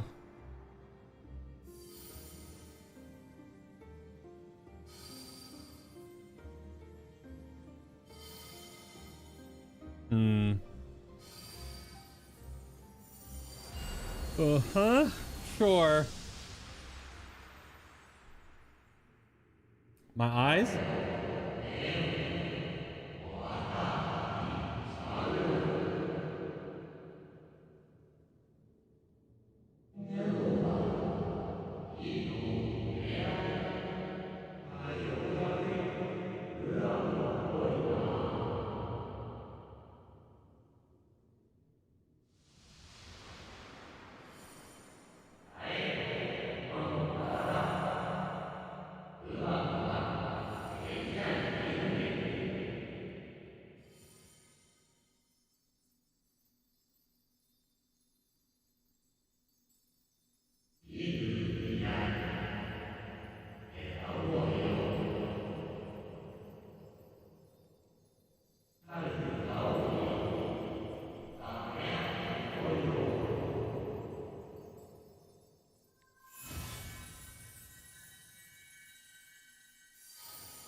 So that was us talking to ourselves, huh? Holy shit. Okay. We made a Bifrost? What in the... They're headed your way! Let them come. That's Golbez and Zero?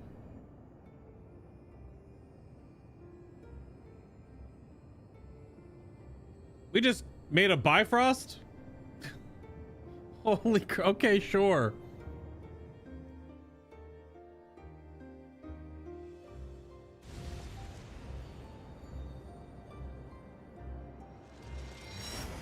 Yeah, on the red moon.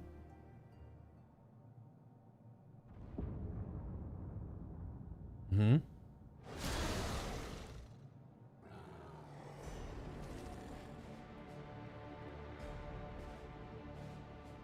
Bum, bum, bum. Roar.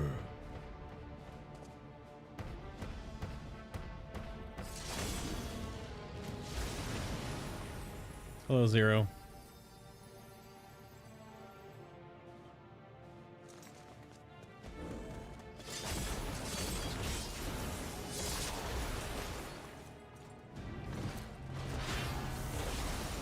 Hello, Golbez. Ugh. What are you doing here? Sup?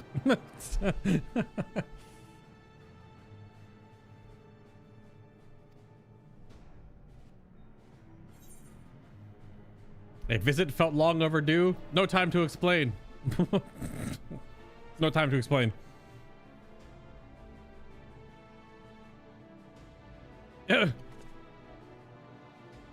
I brought you dumplings. Trust you to state the obvious. Thanks.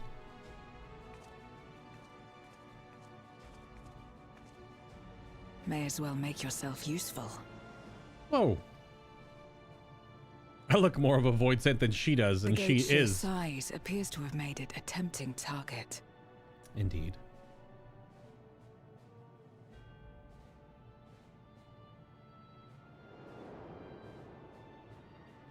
Oh. Enuo, a dread void scent risen from the benighted depths of the ocean. Damn, I never thought I would hear that voice again, to be honest. Very curious how Golbez is now becoming like a sea filler character.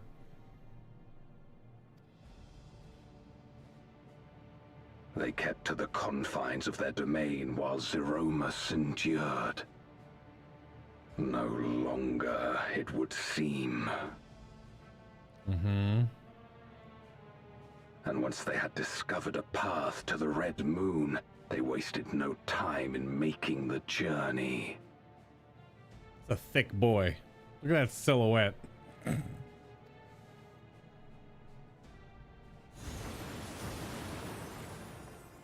Leave the Void Scent nearby to us. You take care of NOO. Okay.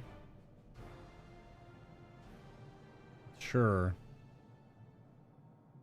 Facing this many foes calls for a more familiar approach.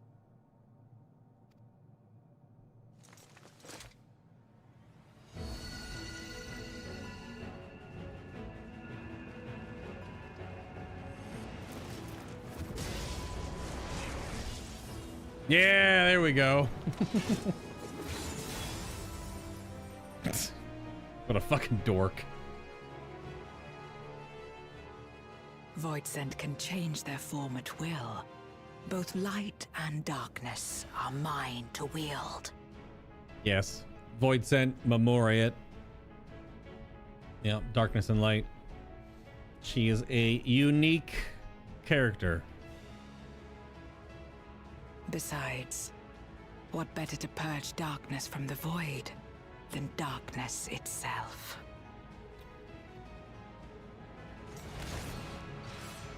That Endwalker music in the background, though.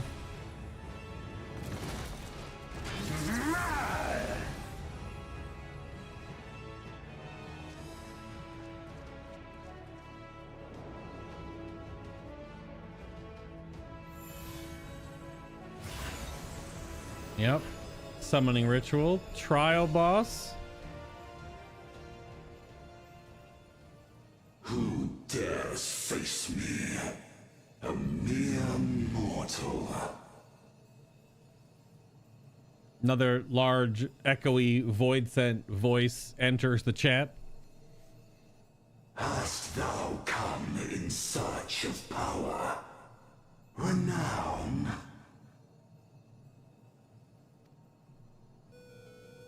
I fight to end this world without end. All who stand before me shall fall. That music, though.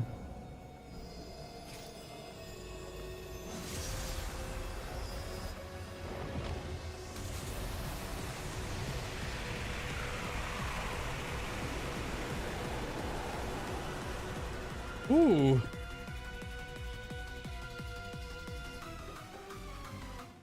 Yeah, this... I've heard a little bit of this song already. It goes real hard.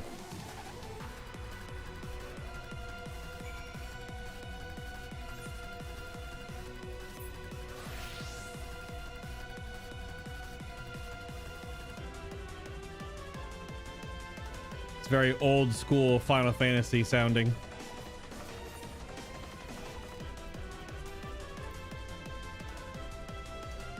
Borne by the key on a gleaming golden path, you emerge onto the Red Moon into the midst of carnage.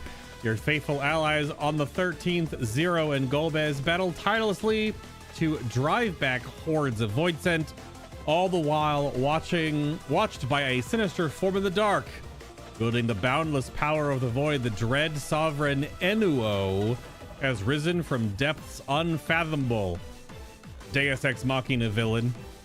Intent on reducing all existence to still, silent nothingness. Will their bleak vision of a world unmade be realized, or will life and light prevail?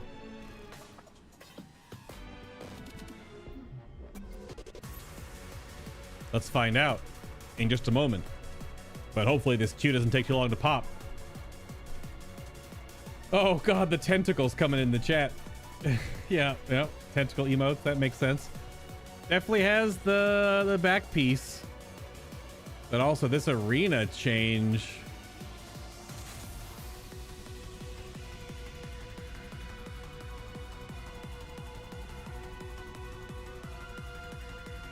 This is weird looking.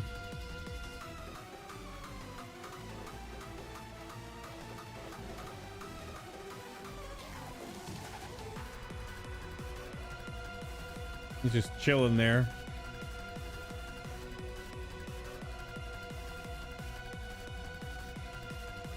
Interesting.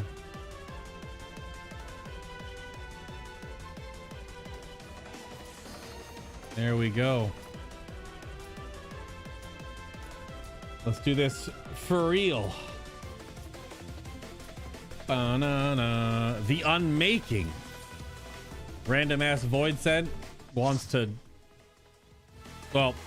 end being void, it sounds like. Very short to the point. Just wants to stop the void from existing. Or at least this chunk of it. Bum, ba-na, bum, bum, bum, ba-na, da, da. Sovereign of Naught. Annuo. Hit him with the Hoy.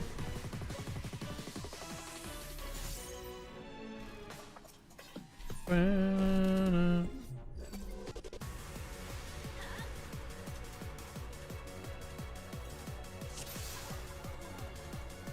All who dare oppose me shall quake before the silken dark. I have all spell effects turned on. It's gonna be a lot, I know, but Meteor Rain, huh? All right.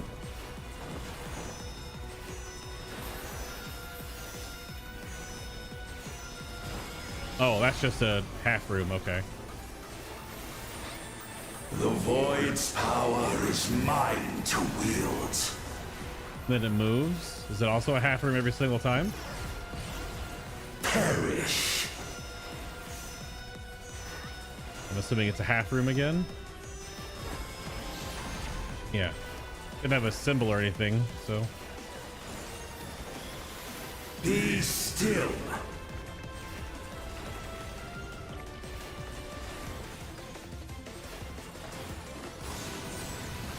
Oh.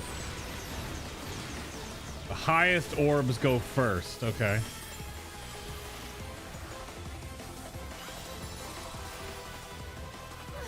Tank meteors. You can fall off. That Dragoon just fell off. Oh no. Oh no. Accept your downfall. Oh, these are the following balls we saw in the trailer. Do they pick someone else in this mode? They do.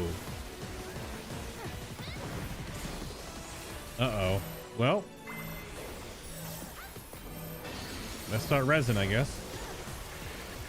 Classic Dragoon, yeah.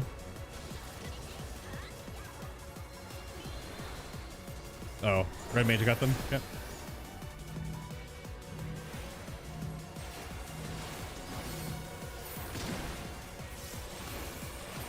Doth the yawning rift not tempt you? Oh, these are explosions at the end of this? Yeah. Meteor rain again.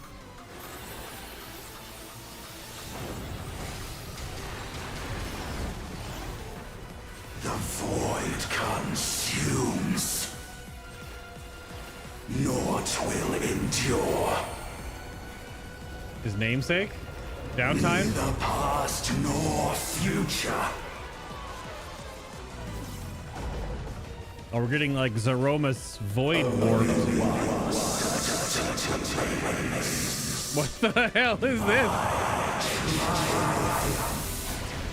Whoa. Whoa. Okay, so it's a full-on ad phase in normal.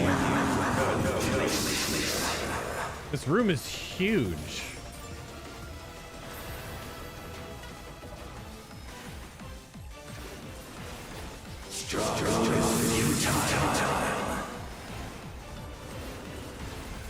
Whoa. Actually, a lot of them, too. Oh, some are untargetable. I've breached the darkness. Let the light guide you. You must break free. This is actually kind of cool. Oh, come on. Oh, but you have to like break the Memoria glass to get out.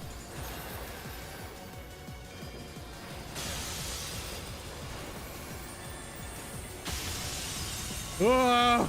And then get flashbanged. Okay. The Dragoon is dead again. Cutscene. The Whoa. underlings are no more. Now to deal with NOO. Life and death rendered meaningless. Oh, it's oh,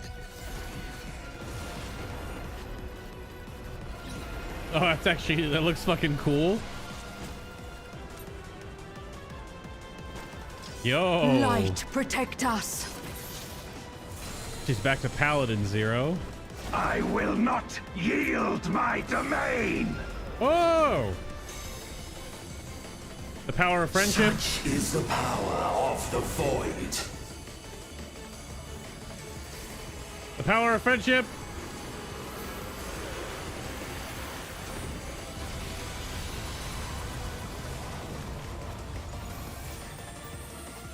That's one of the smoothest in-game, in-battle cutscenes I think they've ever done.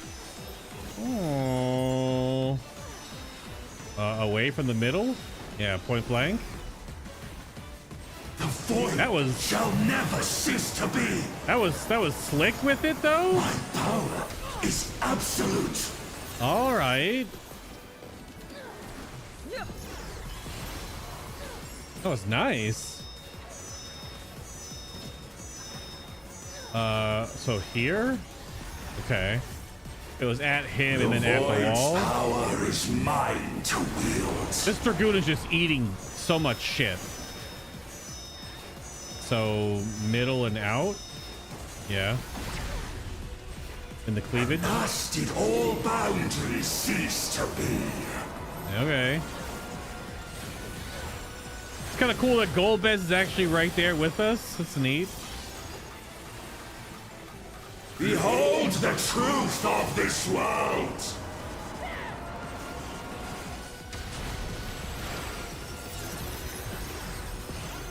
Accept your downfall. Oh, I'm picked. Okay.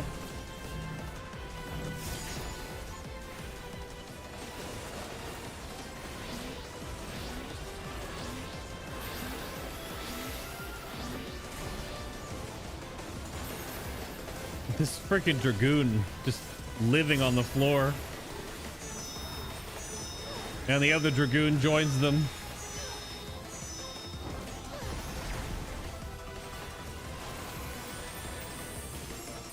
Dude, the music for this one is ridiculous. Doth the yawning rift not tempt you? Be still.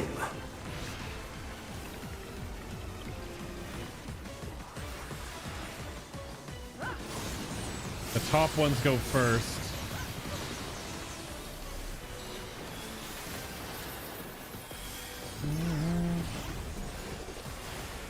Epicure 3 here. Meltdown. Perish. That Dragoon, no!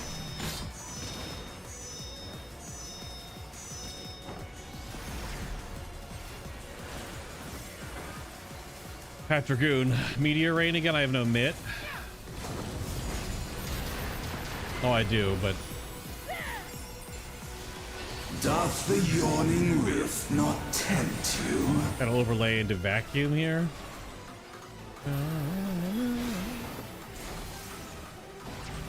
Be still.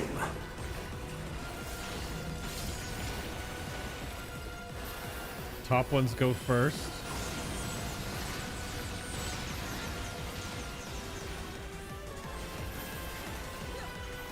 Tank fall off. And thus did all boundaries cease to be. Another Ockmorn. It's like a wild charge Ockmorn, maybe? This is where Golbez was standing. They must be sealed away. Oh, that was impressive as shit. That in-fight cutscene was so smooth with it.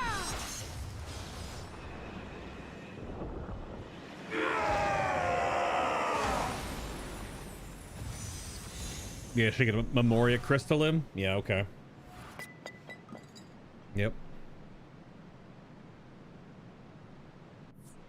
I'm sure it's not going to come back and bite us in the ass later. Zero sealing away all these terrible void scent and little crystals. Look at this freaking skybox, though.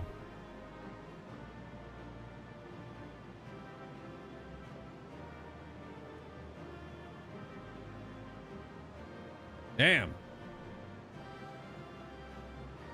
That was definitely very simple. It was very, like, straight to the point. That intermission phase with, like, the room was so big.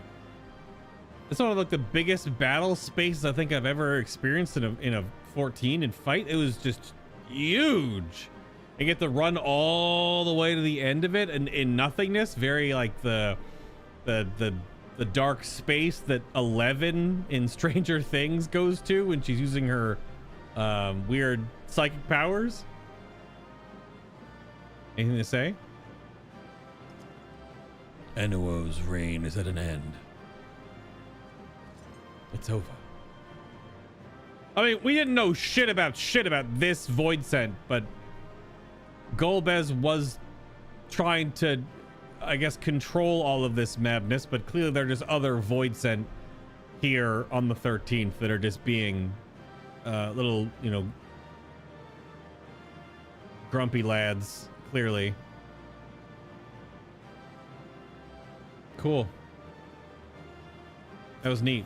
That was very straight to the point. Very right to it.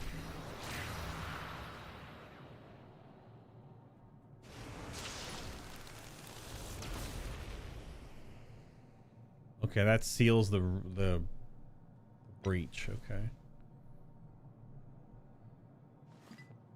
Yeah, put that in your pocket. Yeah. Oh, yep.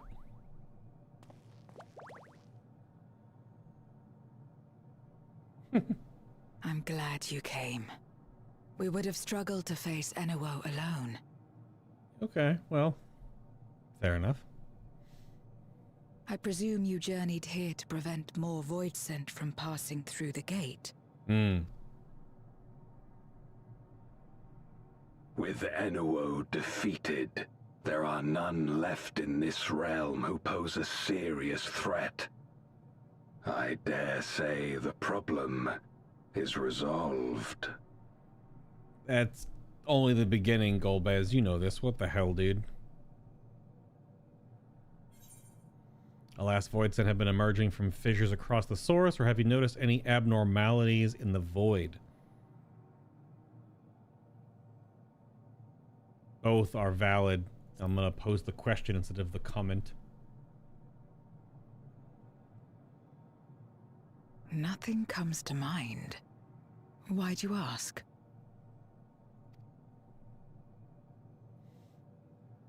The little Nixie right there is so stupid. Little bubble mouse. So the breach wasn't limited to the Void Gate? No.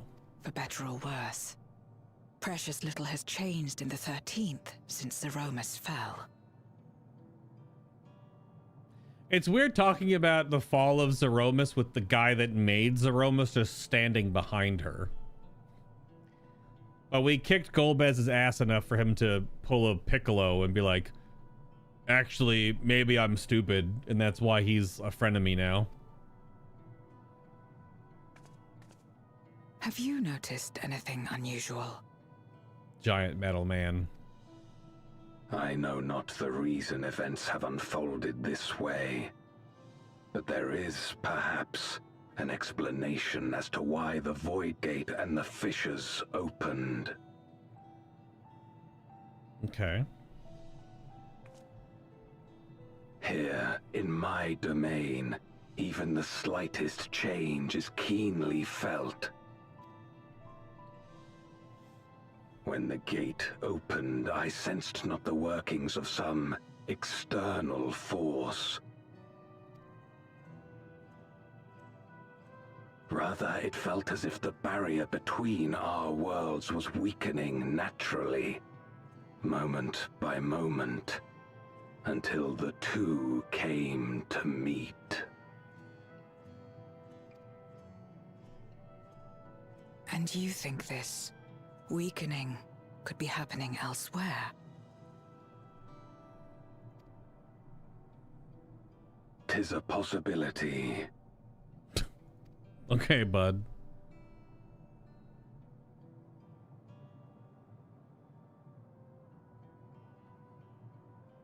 What of Radzatan and Garlemald? Well, so far Radzatan is fine. Garlemald not so much.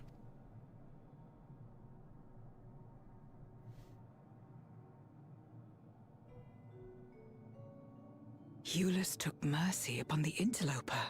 Mm-hmm.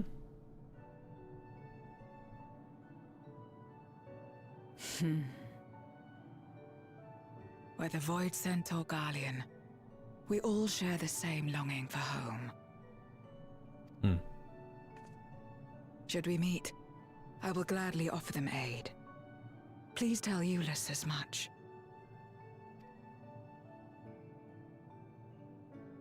Wait, how exactly did you get here? No mortal could traverse the Void Gate in its current state. Well, you see, I have anime powers. Also, I'm blindfolded now all of a sudden. But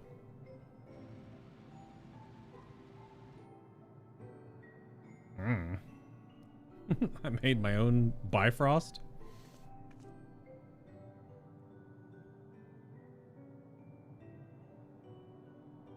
And this path of yours is still there. I cannot see it. Oh.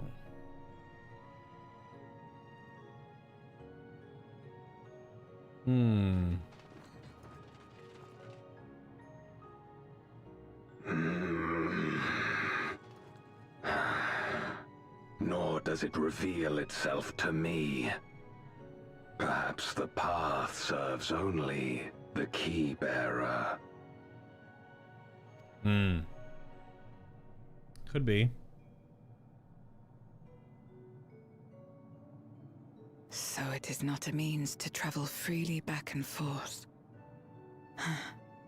A pity. I would have liked to see my friends again. I brought you some dumplings. Not sure how they handle after international travel, though. International? Interdimensional travel? A little further than international? I literally just zipped through space and time. Now it seems an opportune time to give Zero the parcel Eulus prepared for her. What the fuck? Is this like my internal monologue? What the hell? Obviously.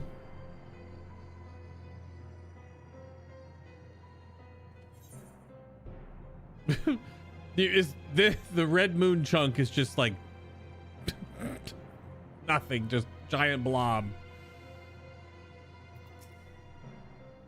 That key of yours intrigues me. Had my former self known of its existence, I might have sought different means to reach the source. Something for me? Package of dumplings. A paper parcel full of still warm dumplings packed with care by Eulus. Here you go, dork. That smell. Food, is it?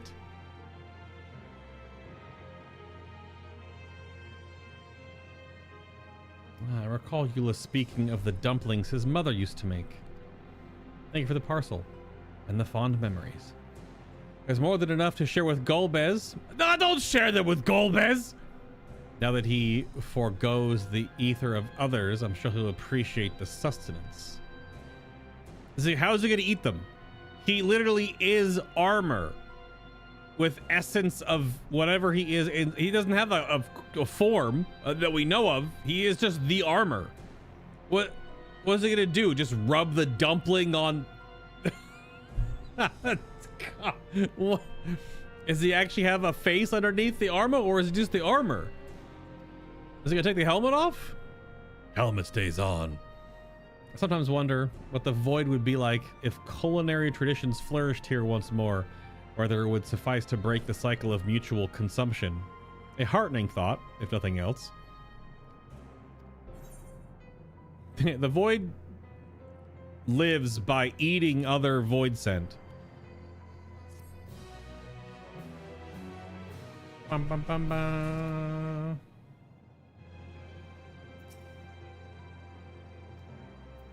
Okay. I don't know what such a silly little nod that she's gonna share some with him, but he doesn't eat. Also, the impression he's just the armor, but anyway. A beacon from beyond. Zero has something to discuss with you, and she's gonna give me apparently some freaking lobster bisque. The quest rewards in this game are very silly. Alright, so not voiced. Until our battle earlier, I hadn't called upon darkness in such time. Oh, in some time. In truth, I find light a better fit these days. Ever since you left, we've been roaming the void in search of individuals who would join our cause. Although we returned to the Red Moon after sensing Enuo's presence, rarely do we linger in a single location. However, if the interloper you spoke of does intend to seek me out, it might be wise to return to my domain. Why don't you join us? With anyone defeated, the source should be in no imminent danger. Okay. Where is your house the place that you were at with Bobricia? I don't know. Good. We'll hear for you by the crater. Or did you take over the castle? Are you shacked up at the castle somewhere? That'd be interesting if they're just in the castle. I gotta see my eyes at least. having my face mask blindfold on's a little weird. Oh yeah, they're just in the freaking. Oh, are they staying in Golbez's? The whole bottom of the crater on the Red Moon side is all this giant. It almost looks like, I don't know, Shao Kahn's fortress from Mortal Kombat. Guess this is on some like weird craterous planet too. I presume you remember traveling by Nisarok? Once we reach the surface, the creature will convey us to my domain. Okay, so we're not staying here. Yeah, that's his weird castle thing down there. All right, Golbez. There is a teleporter situated between here and the center of the moon. I used to travel to the surface in days long past, though I seldom had need once my generals were in place. Ingeorum herself crafted the device that I might lay low, the servant of light. You just gonna name drop Ingeorum? Interesting. So, okay. Ironic that we now use its seeking to restore light to the void. Well, the Ascians were doing it by any means necessary to do the rejoining. Forgive my idle reminiscence. This time we made our descent. Okay, we are going down to the weird castle in the crater. Yep. Yeah, this big freaking crazy weird bat thing. Yeah.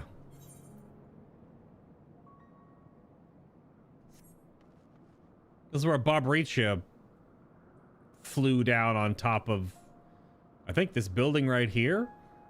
And we went and fought her on one of these other floating islands. Yeah. There are many in this domain who still fear me. I shall remain here to avoid needless provocation. Though it was not always so, many who live here now have chosen to do so because they support the cause. Indeed, if our numbers continue to grow, we may require more territory. Thankfully, we were able to harness the residual ether from Bobricia's domain. Yep, see, I remember things. Those reserves will enable me to extend mine as the need arises. Right.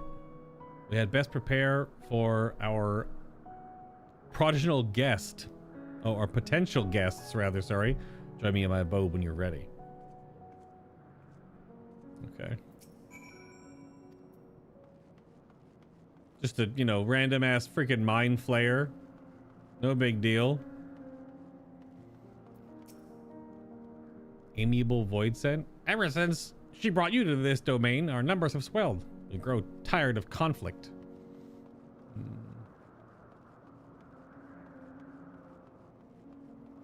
Hey!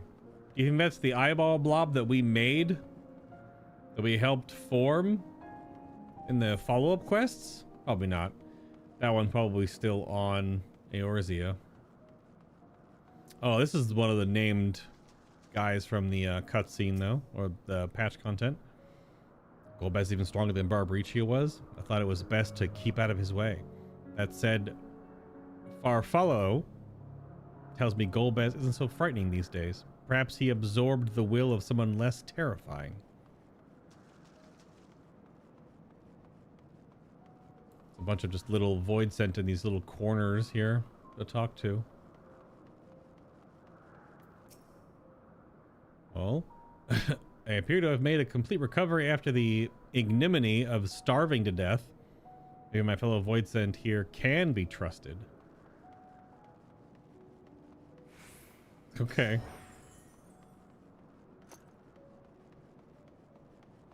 Another one of these heck dies or whatever, and an Ahriman. I mean, all these weird critters are... They were just normal-ish looking people before the void stuff happened, before the collapse of this umbral calamity. Then they all got transfixed and smooshed into all these weird critters. I waited an eternity for Zeromos to save this world, but my faith was misplaced. In the end, it was Zero who brought us hope. She's the reason I keep coming back here day after day.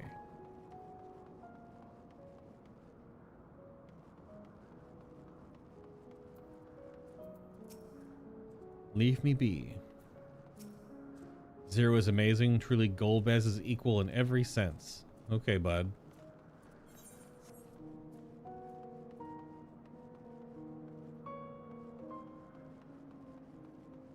Whatever you say.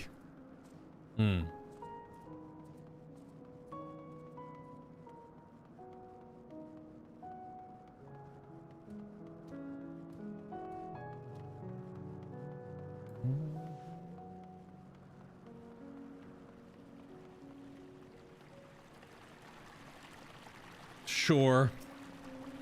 No longer will partake in the aether of other beings. Not even if I shrivel and starve. Okay. Well, you look hideous, so.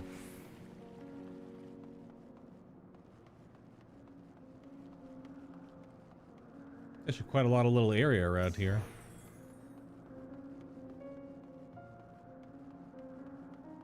Looks about it, though.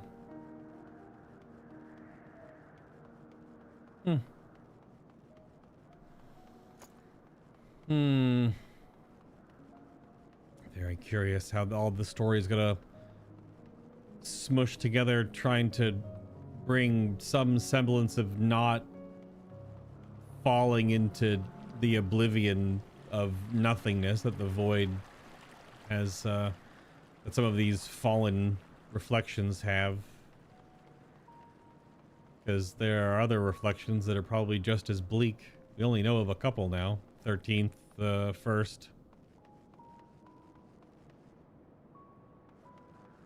Well, about half of them are gone, so. What are these little Allegan spheres you got here, Zero? I imagine you remember these. The transmitters we used to receive light from the first. If memory serves, they work by channeling excess ether left in the wake of the flood into the crystal tower. Okay. Using the tower's crossed rift capability, or tribal capabilities, light is then conveyed onto the 13th and into these devices. I have a mind to use them now, but they'll need to be set in an elevated location. Your assistance would be greatly appreciated.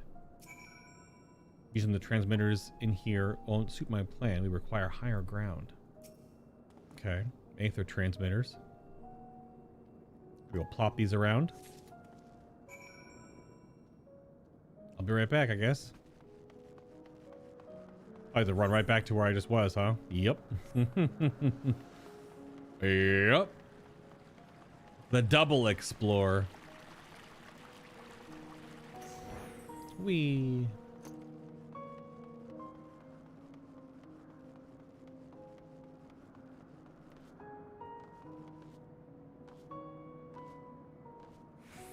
Also, what's up, Prime Times? Hello. I saw you there. I was just mid-combat when I was, when you posted a message. This compact contraption facilitates the flow of ether when used in conjunction with other identical devices. Okay. No, not this fucking song. Upon activation, these transmitters will shine with light from beyond, sent courtesy of our ever-watchful friends. Okay. Very good. They will serve as beacons in the dark for those that would seek me out.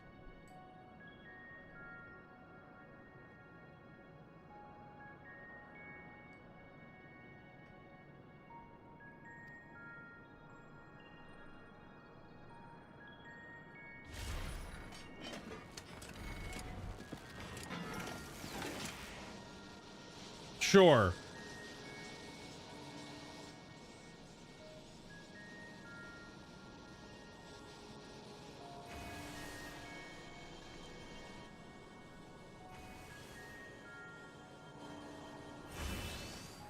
He's connected to the crystal tower on the first.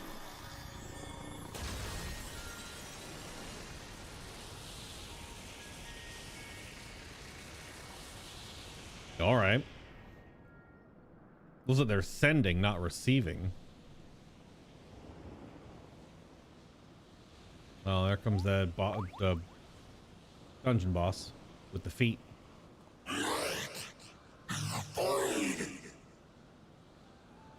Hello, Malphus. I did not expect to see you here. I have anime powers. The smug. I am Zero, and this is my domain.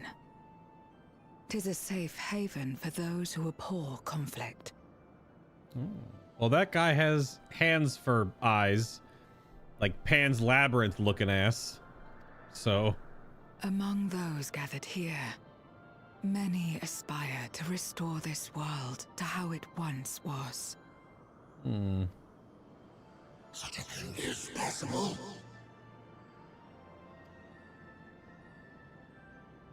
Indeed.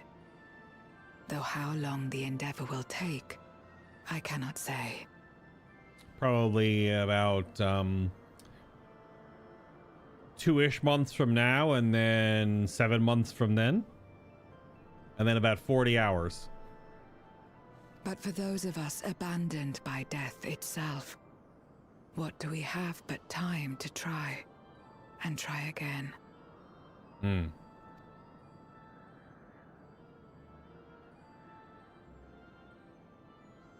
well. This light is ample proof your comrade spoke true. However long it takes to restore our world, you shall have my aid. This boy's voice is pure. Is that a phaser? Audio filter? Sounds like it. And you shall have mine. Aw.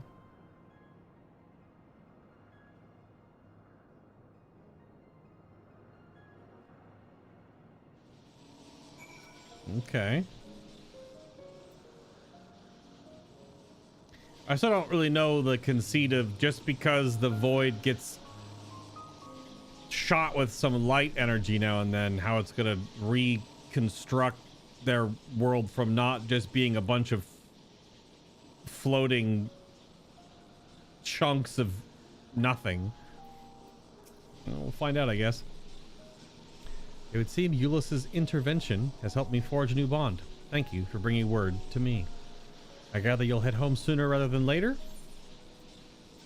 You will not be able to freely return to Zero's domain. Are you certain you wish to leave? Yeah, nothing else here. Let us return to the Red Moon. I'm sure you won't begrudge me a proper farewell. You want a hug or something, Zero? I can give you a crisp high five. Just watch the elbows. Would you deliver a message to Euless for me? Tell him that we're making progress towards rebuilding our home. And I hope that he is too. Okay. They're gonna bang. Matter of time. Enuo's Memoria will be safe here. Okay. The crystal containing Zeromus has been passed on to our allies in the First. Oh. Actually rather big of you, Golbez. Okay. That you would just... Okay. Okay. If Enuo's Memoria might serve them in restoring their world, we shall likewise consider its transfer. Oh, yeah. The First does need some more dark ether, and the 13th here needs more light ether. Okay. Cool. How much simpler it would be to aid one another in our respective fights, were it not for these boundaries between us. Oh, you mean the boundary of literal light years of space-time? Safe travels, my friend. We take comfort in the knowledge that you're out there fighting too, wherever you may be.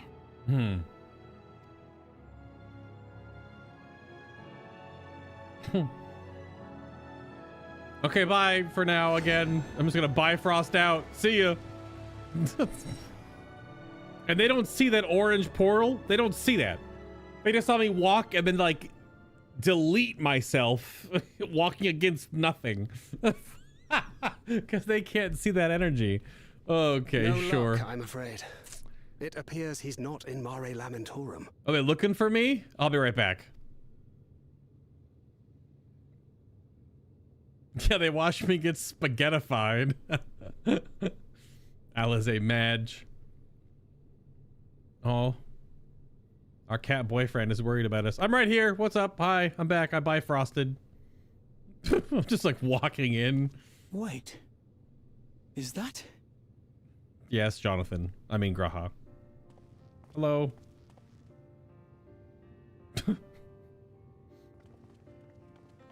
This next expansion is supposed to be very centered around our character, because they heard the feedback that people did not like Dawntrail in that regard. God, you had us worried. You suddenly disappeared. We didn't know what to think. Yeah, that's a valid reaction. Y'shtola handed me the key. I stood there and then walked into nothing. I don't even know how long I've been gone. Clearly, the conceit of this game's crazy Bifrost interdimensional travel is that the time has no dilation. Because I could have been gone for 20 minutes or 20 years. But clearly, they're not going to deal with that shit. Come back and Alize is like 80 years old all of a sudden, you know?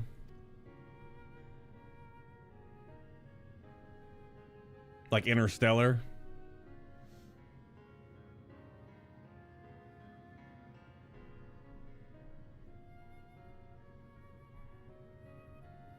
Ah yes, fade to black, fade in from Shortly black. after you vanished, the Void Scent incursion abruptly ended.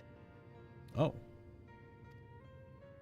We surmised you had a hand in that, but never did it cross our minds that you were fighting alongside Zero and Golbez.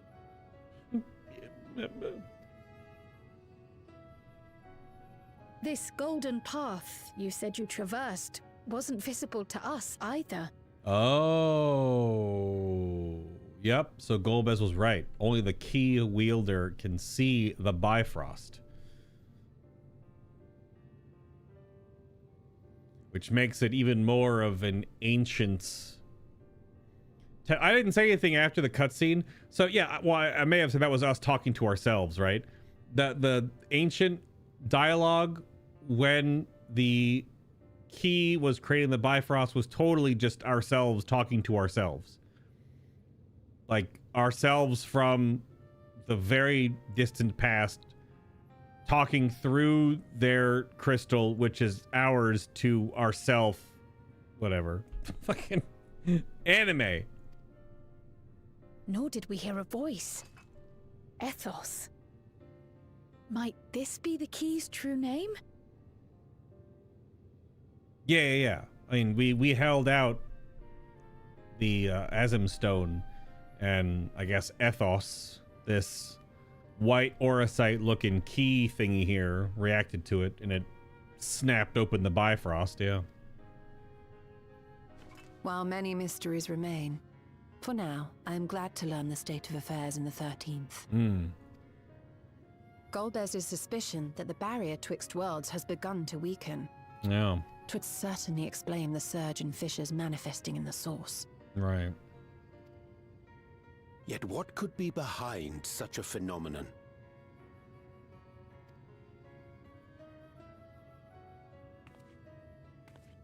Hello, Halmarut. What up, girl?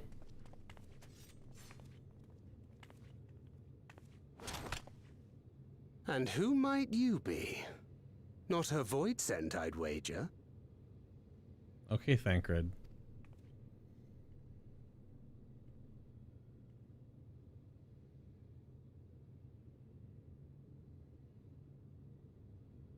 Greetings. I do like the dichotomy they're playing with Halmarut so far. That she has this like innocent fangirl energy, but then also she's one of the last remaining Asians.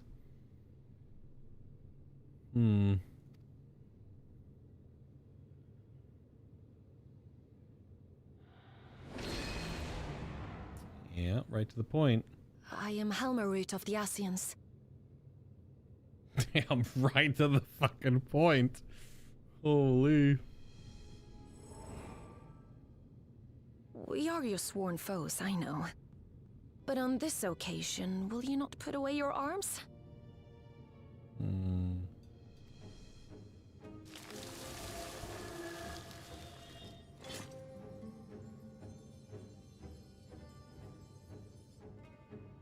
I wish only to talk.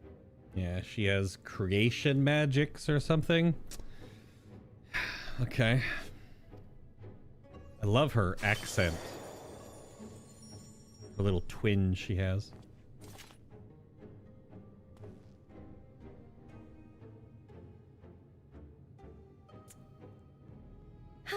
Thank you for affording me a chance.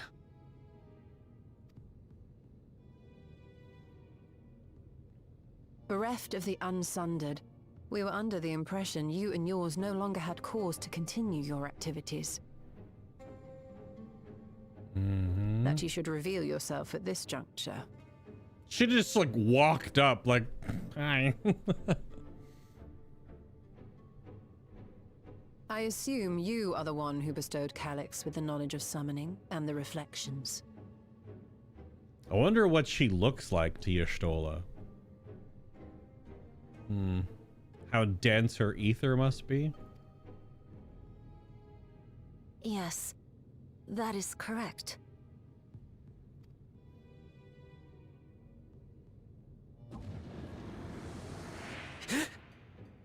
Oh my fucking god. He squeaked.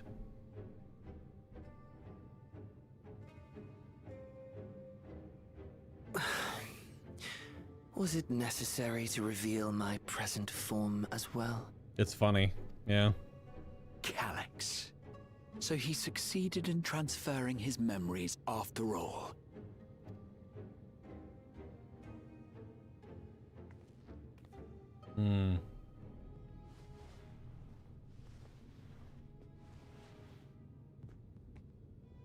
Be at ease.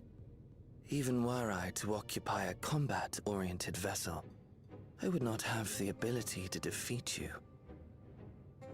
Okay. You destroyed my plan, my life's work. I have naught to replace it, nor will I ever regain what I once had.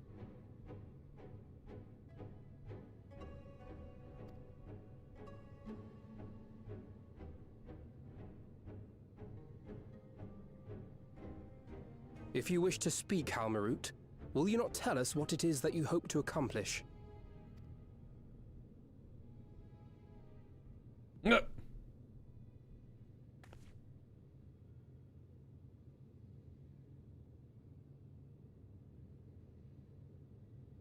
As you know, our star Aetheris was sundered into 4 and 10 shards in the time of the Ancients.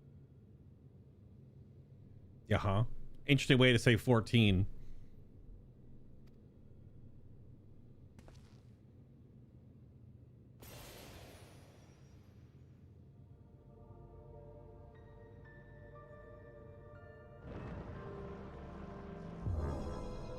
As the will of the star, Hydaelyn perpetuated this unnatural division for millennia. And in the wake of her passing, nature has begun to reassert itself. As a wound knits itself together, the star seeks to become whole once more.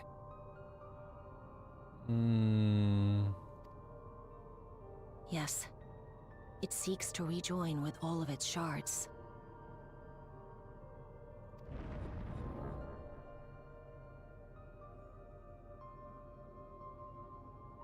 Unlike the one we Ascians attempted to orchestrate, however, the star's rejoining will afford mankind no special treatment.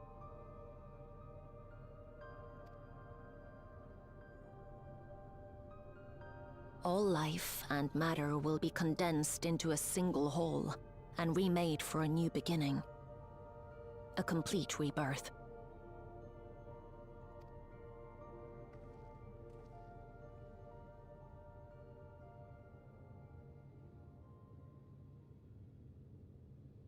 Aetheris will return to the way it once was. Hundreds of millions of years past.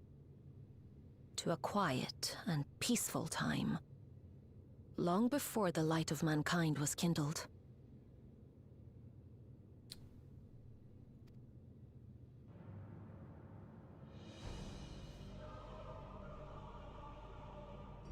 Supposing for a moment we believe you, how can you possibly know all this?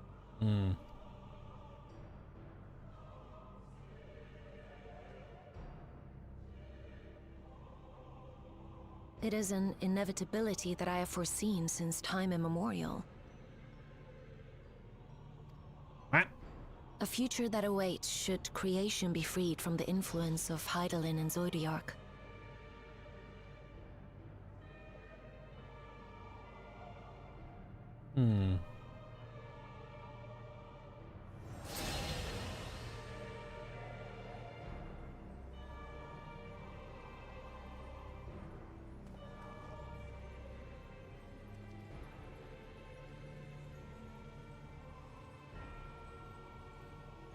The star is tolerant to life. It holds no grudges, and neither rages nor weeps for being sundered.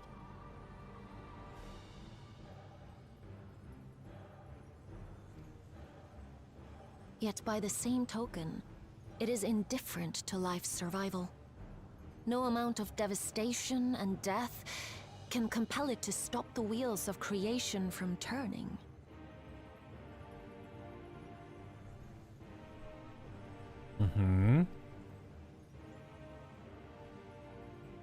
The earth shakes, and mountains spew fire. Floods wash away the fruits of labor, and icy winds freeze and starve. Countless perish as nature runs its course. So many seeds of life have already been lost. Yet in spite of this, people continue to believe that the morrow will come.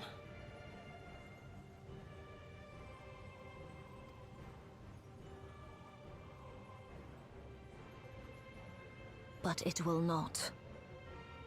For nothing lies beyond the solstice, when all creation is reunited. When that day comes, every last trace of mankind shall be erased.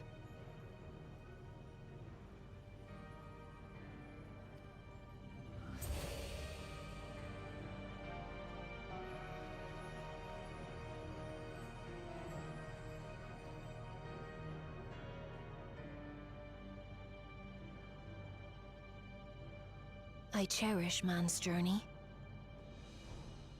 Despite losing his innocence and being made to live with suffering, he has forged ever onward. Strong, even as he is weak, his is a proud tale in the history of the star. It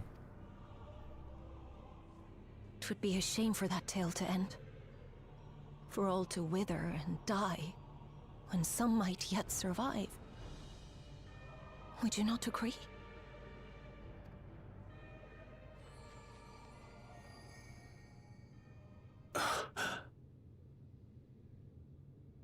If a natural rejoining doth lead unto the solstice, then thine intent is to preemptively rejoin the worlds.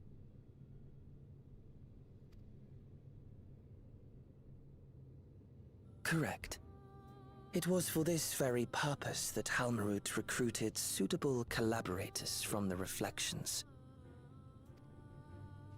Individuals like me, who would willingly doom another world in order to fulfill their aspirations. The Winterers, we are called. Yep.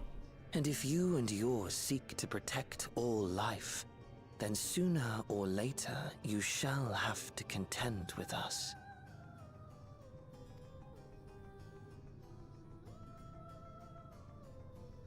Even if everything you claim is true,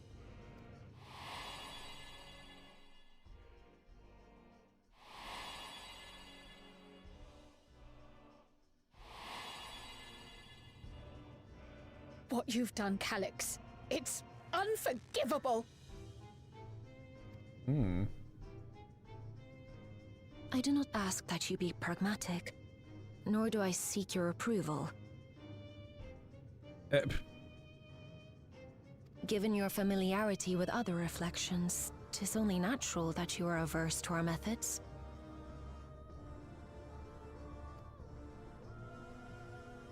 But there is one irrefutable fact that you must understand.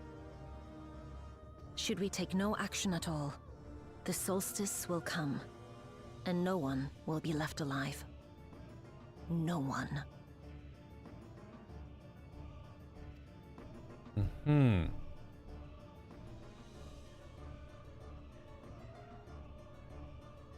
Of course, should it serve to satisfy your ambition, you are welcome to deal with the reflections as you deem fit.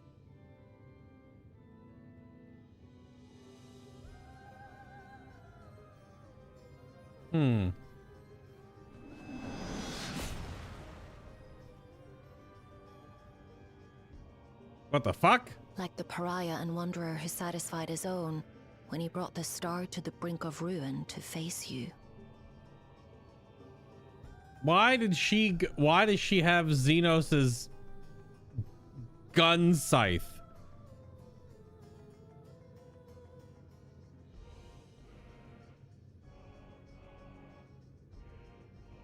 What? Is she just boasting that she went to the end of all space and time and found his gun scythe? She's just throwing it in our face? Okay. I mean, obviously right now it's a PowerPoint slide, but like, what the fuck?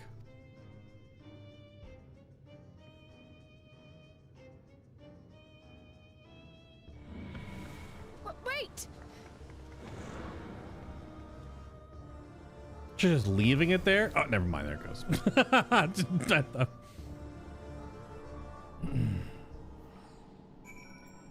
Oh, we're just back in Bestway. Okay. Interesting. the turn of this next expansion's arc is that we're being told by the air quote villain of the arc what is happening instead of us figuring it out. I mean, a very anime trope that you know the bad that's happening and you have to figure out what to do about it instead of trying to figure out what the bad is. Because that's what the previous arc was all about, right? It was figuring out what was going on and stopping it. Now it's we know what is going to happen, which is an interesting turn that I kind of feel like Final Fantasy XIV will not be done with Ascian / ancient storyline stuff regardless of whatever we break from, because Dawntrail was clearly just like a side quest because we're right back to this old song and dance now. I think that individuals of Calyx's ilk or worse exist on other shards. Of course they do. You have to forgive me, I'm still coming to terms with it all. Halmarut can't be speaking the truth, can she? Well, she's one of like the last, how many Ascians are left? 4 unaccounted for? I guess 3 more unaccounted for because she's now counted for. Halmarut herself. There's a few others. But we also have an unconfirmed number of ones that Gaius killed as well. And those haven't been given names, so we're actually not even sure how many are left of the overall total. There's 3, 4, or 5 or something like that. Can we get a recap of the story so far? How much time you got? How much time you got? Prime time. How much time you got? Alphino with the straight up triple dot. All right. The Ascians once labored to resurrect Zodiark and bring back those who rendered upon their life, and bring back those who rendered up their lives to summon him. For the sake of those who live, we fought tirelessly to oppose them.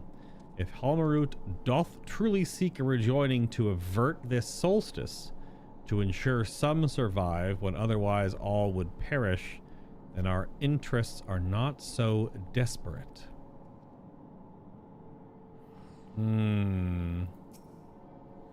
Trust the Ascians to be plotting something utterly reprehensible. True, though. But also kind of rude. One of them standing right here. Well, a piece of one. A piece of an ancient, not a piece of an Ascian, I guess. Though I am tempted to dismiss a preemptive rejoining as an utterly absurd solution, her words are not to be taken lightly. Hi, Living Way. There you are. One moment you were standing before me, and the next you'd vanished into thin air. Thanks to all of you, the Void Scent have been eradicated and the gate lies sealed once more. There's been nary a peep from the crater. Though I can't help but notice, none of you seem to share my enthusiasm. Is something wrong? Oblivious as always. This silly bunny rabbit. Good grief. The star seeks to become whole. But that's preposterous. As far as I'm aware, Heidelin made no mention of a natural rejoining. I ought to consult the records to be certain. But not before thanking you for dispatching the Void Scent so handily. You well and truly saved the day. Yeah, so this is going to be an interesting way they're going to convince that this was part of the story all along. Is that because with Heidelin's death, now all the remaining reflections are being naturally pulled back together somehow. I wonder what the conceit they're going to throw at this is, because this is definitely all of a sudden. I realize present circumstances are hardly conducive to doing so, but please try to get some rest while you can. I know I would be exhausted after your trials in the void. Okay.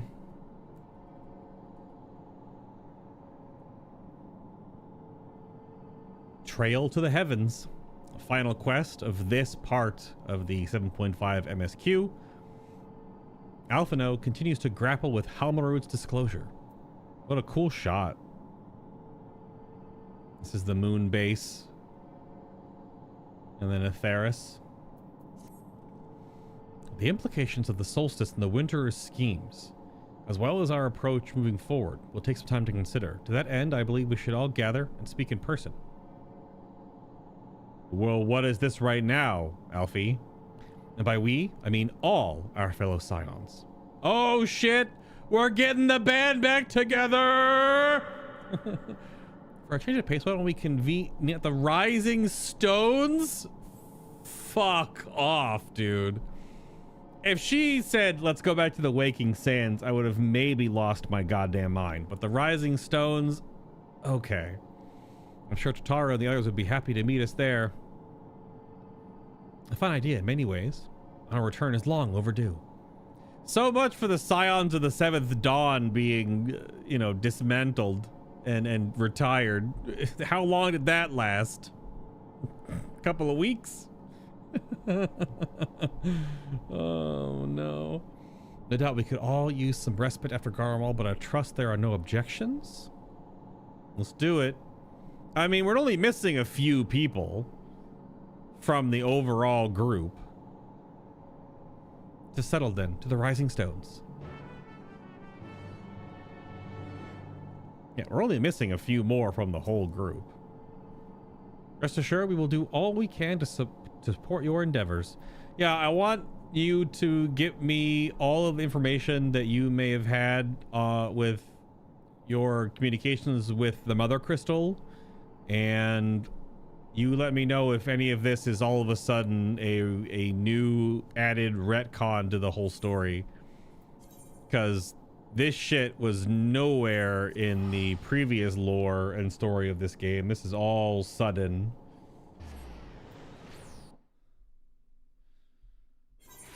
But also, we weren't really in the... I haven't been back here in so long. Dun dun dun dun dun dun dun dun dun dun dun dun.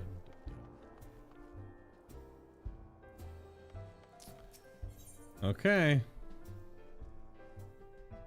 Someone at Gorek can say, please return to the Rising Stones.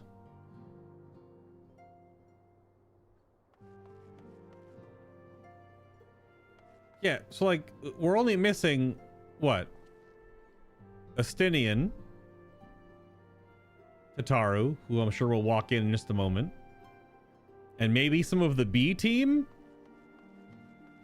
There's definitely more Scions if you include the B team.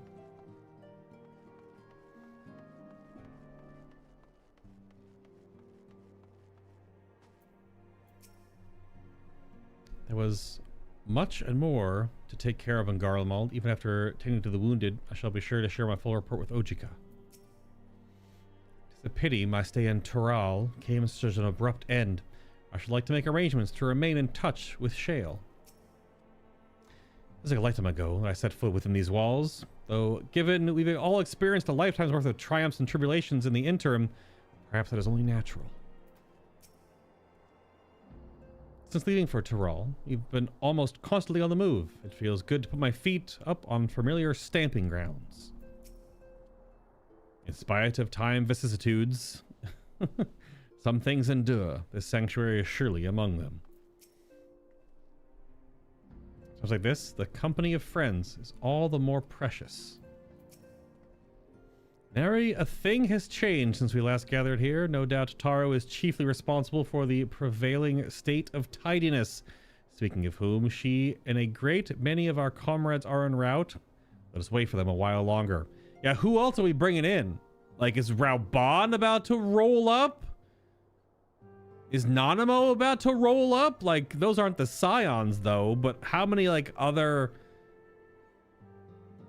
you know, B-list characters are rolling up? Let's freaking find out. Other than Astinian, because he's in the damn trailer.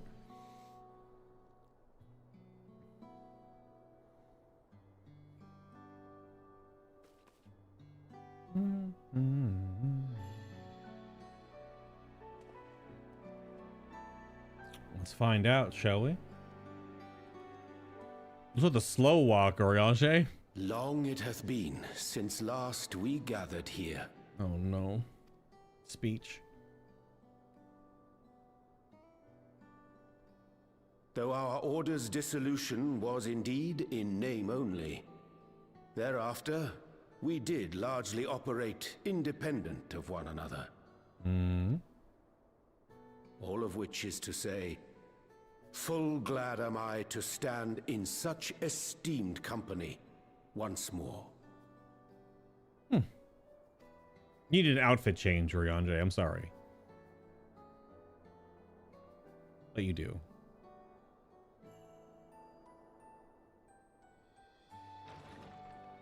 Apologies for our delay.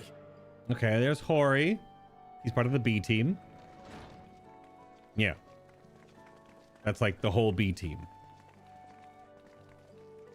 And Tataru. We're reporting for duty, as bid. You're reporting for duty? Alright, Hori, what's up, brother? God, it's awful. His hair is so orange. This is everyone that we could round up on short notice. The others are still en route. Oh yeah, I don't see an Estinian, conveniently enough. Estinian alone we weren't able to make contact with. But we're working on it. Literally, she read my fucking mind. No doubt his link pearl is buried at the bottom of his bag. Knowing him, he'll turn up when we least expect it. Correct. Now, as much as I'd like to savor our reunion, Tataru tells us there have been developments. Will you apprise us of the details? Yes.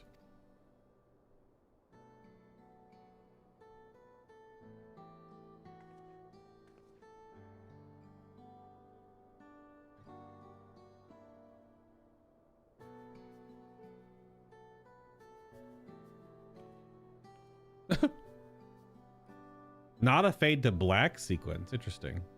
Oh, it's doing a blur. There we go. There it is. Never mind. I spoke too soon.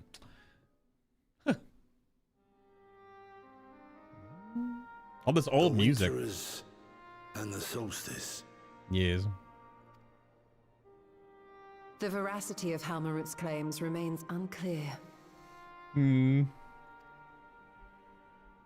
Yet it cannot be denied that, in his bid to convert the living into endless, Calyx was privy to knowledge of the reflections and more. Yeah. And the Winterers are formed of others, like him.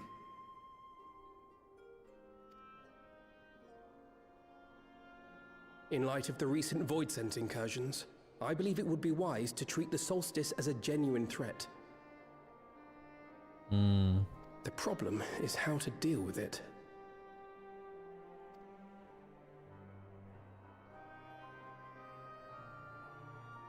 Both the source and the reflections are home to irreplaceable life.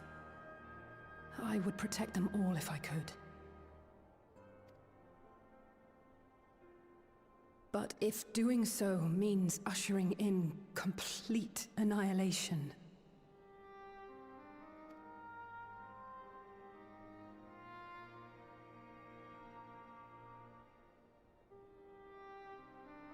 then what can we possibly do? Oh my gosh.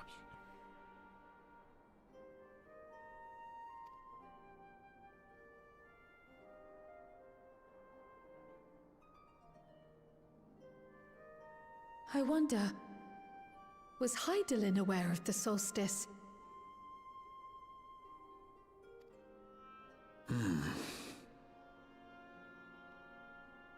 Jonathan, we're gonna need to get you to grunt into the microphone real quick. All right, and take one. All right, perfect. Moving on. This kid Jonathan Bailey in the booth to grunt into the mic. Oh, that's amazing. Given that we had no knowledge of it when you journeyed to Elpis, you couldn't have warned Venar. Well, obviously not. But now I guess... Oh, man, are we going to go back and... It's so weird because of the time travel nature of the story. Can we go back and just talk to Vana? But she's not going to know this because it hasn't happened yet. Because the period of time that we zoop back to. That's so strange. If we can go... I mean, maybe we go talk to her. So it is entirely possible she was unaware. But in the course of sustaining the Sundered Star, she may have glimpsed this eventuality. But not until she was Hydaelyn, though.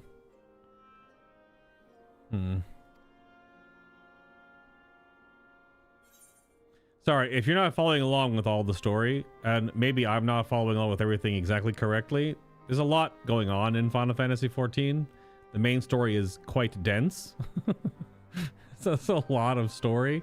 So I was just trying to piece it all together. I don't think she had any way of knowing. I think she knew and chose to trust in us. Ah, man, I'm going with the two answers all over. But the capital she is Vana.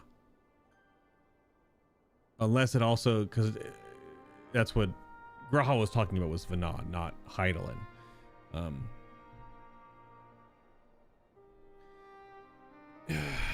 Yeah, maybe that's positive, maybe. But well, I don't know. I'm 50-50 on that. So she believed that we could overcome this trial as well, or rather, that the choice was ours to make. Yeah, probably the second part of that. Whichever it may be, it is we who must find the answer. Quite so. We who live in the here and now.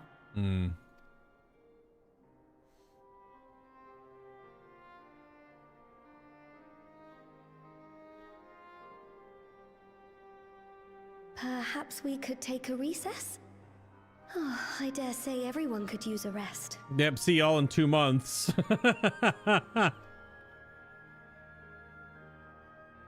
Indeed.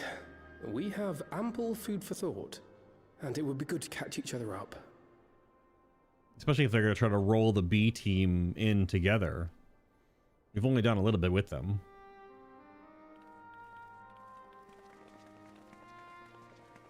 They're also all wearing like freaking Heaven's Ward Ere armor. I forget. Here on, I believe you should keep the key, Ethos, in your possession. Thanks, Mom, I guess. After all, it seems that is one mystery I am not destined to unravel.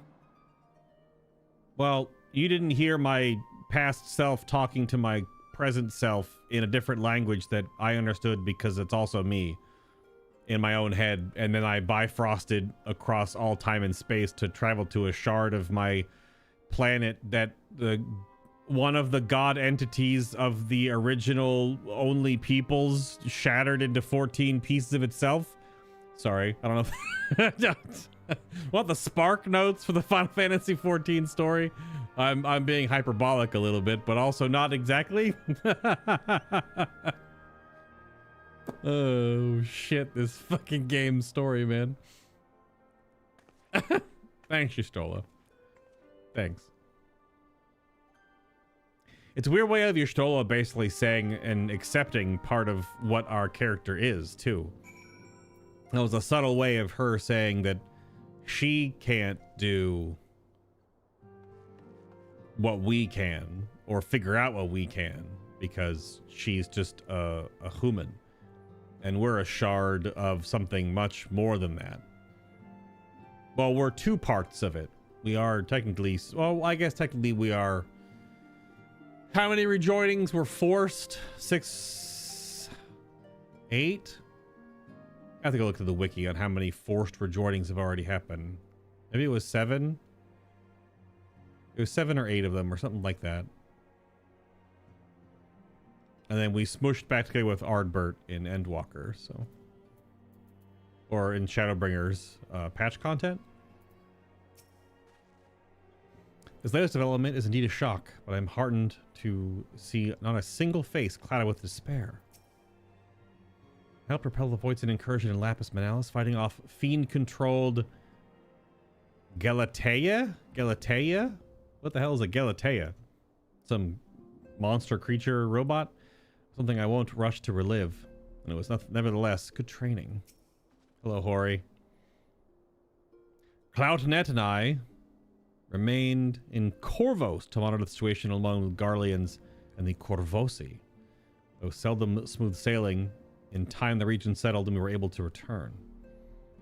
I understand the Garlean community has made great strides in improving relations with other peoples, and that I feel renewed zeal for resolving the issues in Corvos.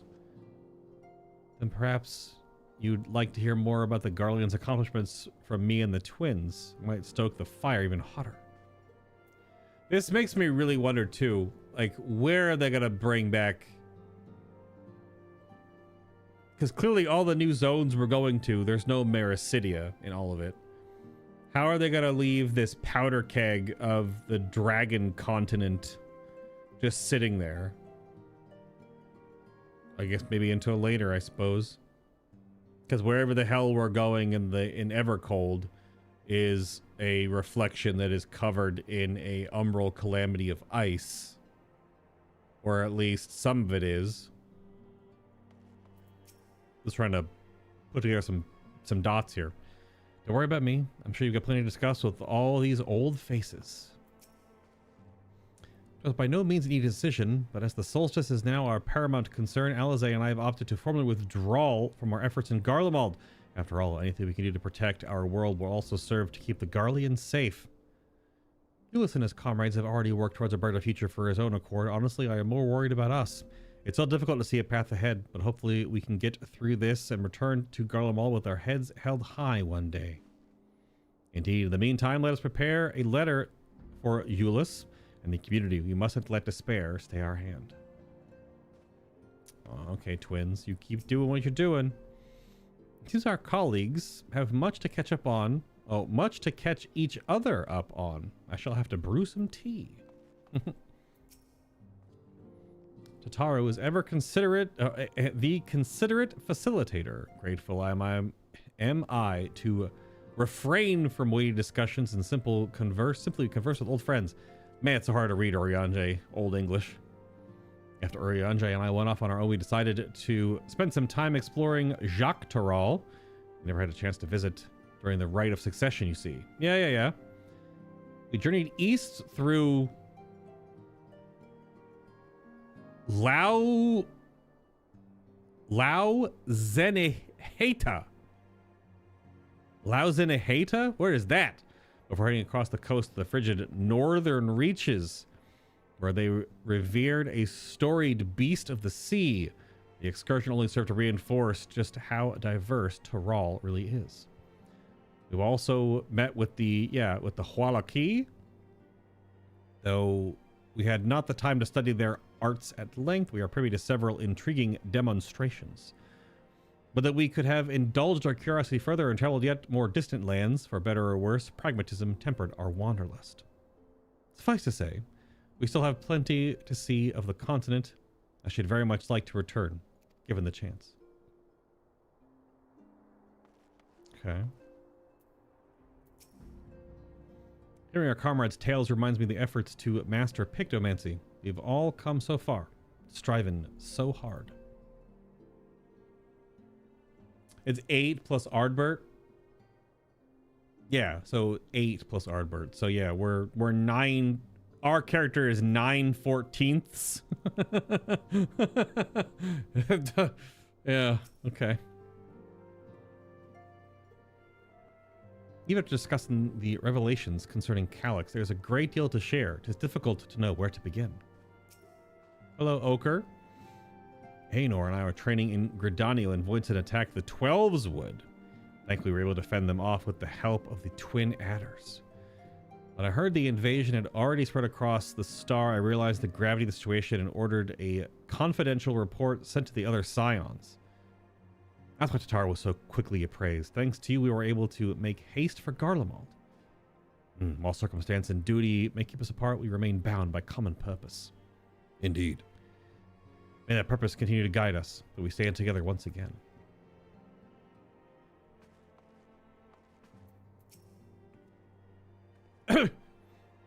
The brothers are reunited, yet a distance between them persists. How cruel fate is to force me to choose. The Boulder brothers, I think she means. Oh, Aenor. I hope you'd come to your senses, but I see you're still in the throes of withdrawal. Damn. Damn, Clemens. Damn. You're gonna do her like that? She just wants a threesome with the Boulder brothers, okay? Chill. Damn. Judging by your guise, Clemens, your studies must have been productive. She's an astro now, I guess? Indeed, I have more or less mastered the fundamental principles of Charlian astrology.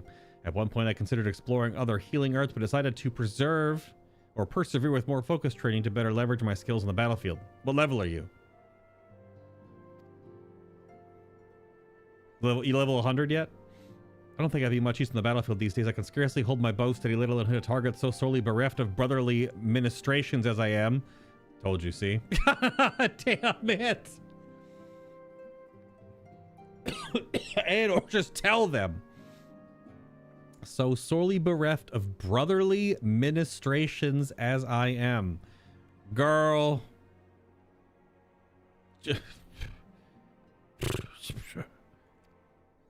I knew you still required constant supervision.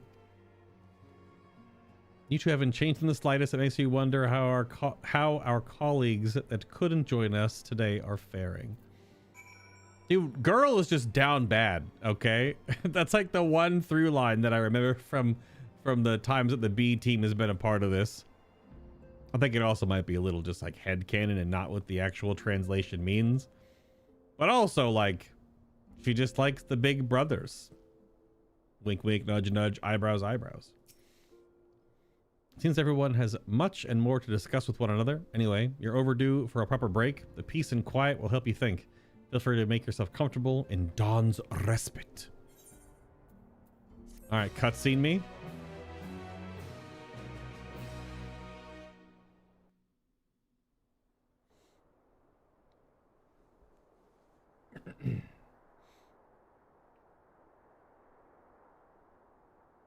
More Halmarut, probably.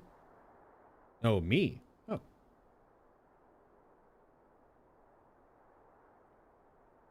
This is Flammen's cafe.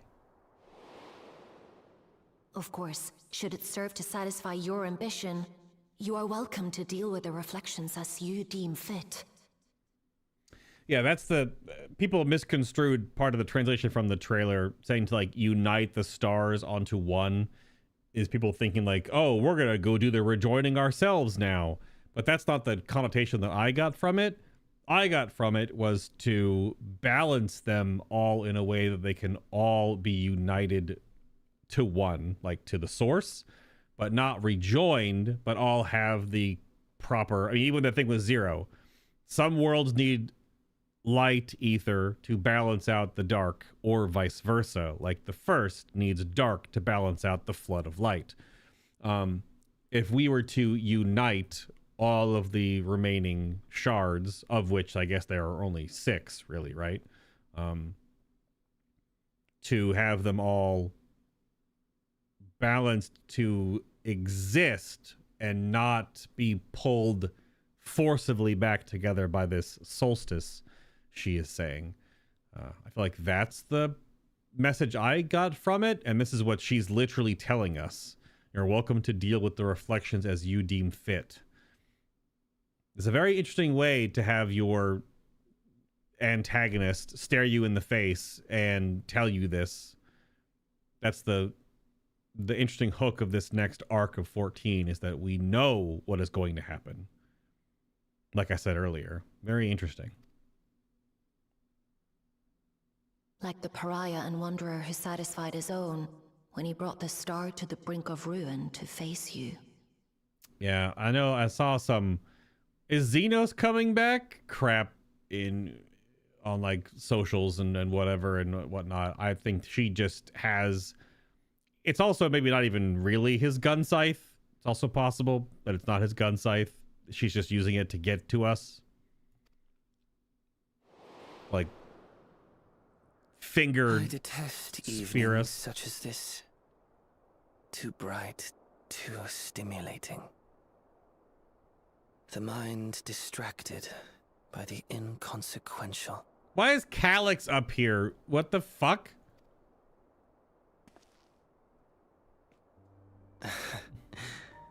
You needn't be so wary. I merely come to offer information before my departure. It's still so weird that you're in a squirrel mascot outfit. I mean, it's a juxtaposition of this character being so blatantly flat evil, and he's stuck in this squirrel outfit.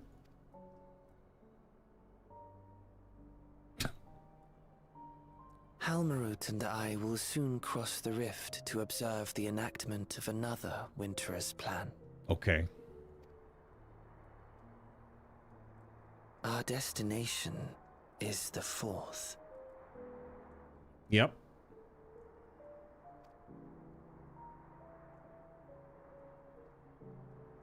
A world locked in ice. Yep.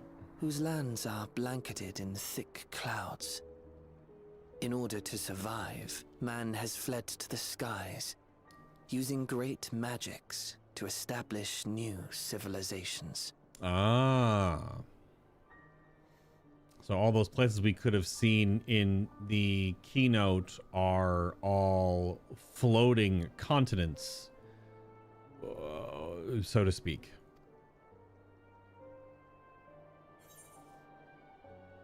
Dude, I am side-eyeing this motherfucker so hard right now. That sounds exciting. Why tell me where you're going?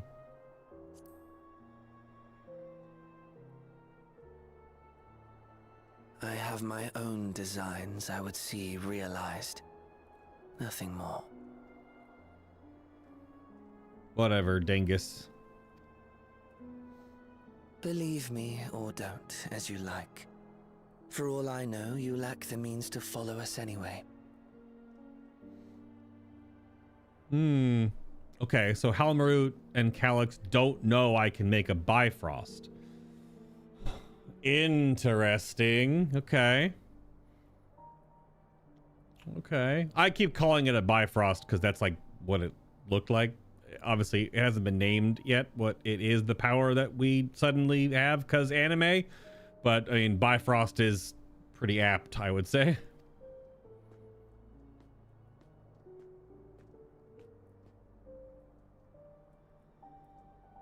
What Halmarut said to you earlier. Why'd you walk away and turn around? You don't have normal... What? Shut up. She suggested that dealing with the reflections might satisfy your ambition. But is that truly so? You have seen battles beyond counting, have defeated even the fear of death. Is there some conclusion that you seek, no matter the cost? That's a deeper question than on the surface.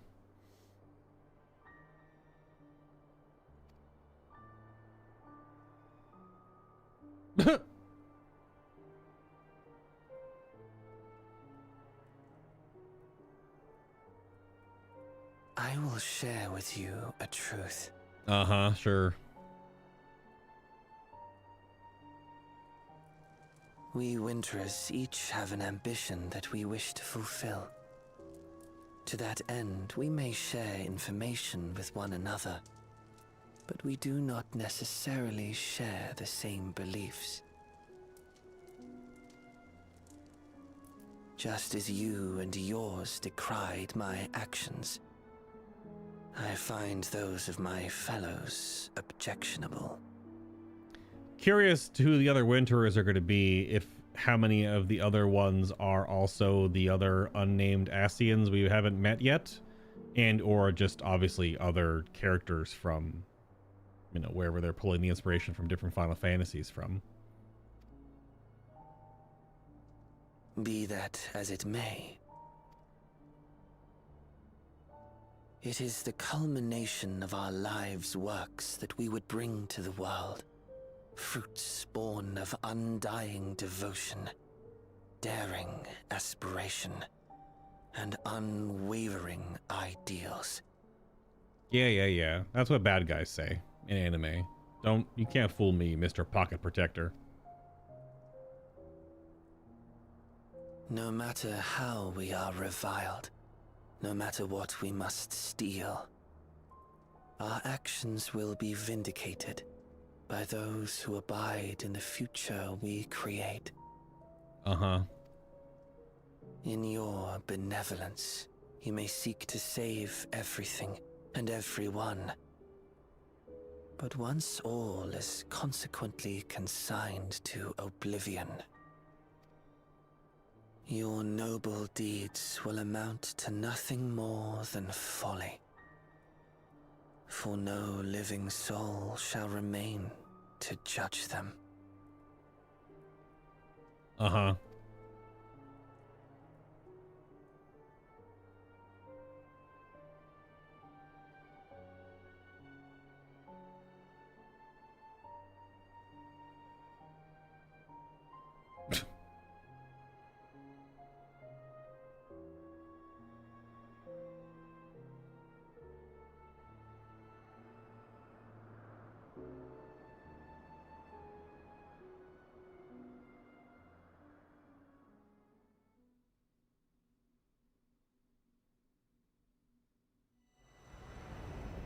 If shattered stars are doomed to mend, how turns the key to winter's end?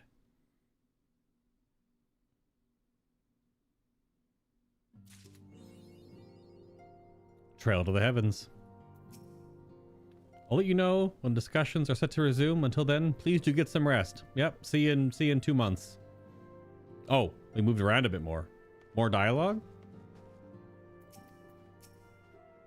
We must need ascertain the veracity of Halmarud's claims. I shall send word to my colleagues in Charlian. They may be able to offer us valuable insights. As the ward of the mother, Menphilia conveyed the will of the star. Surely she would have known if nature itself ran counter to that will.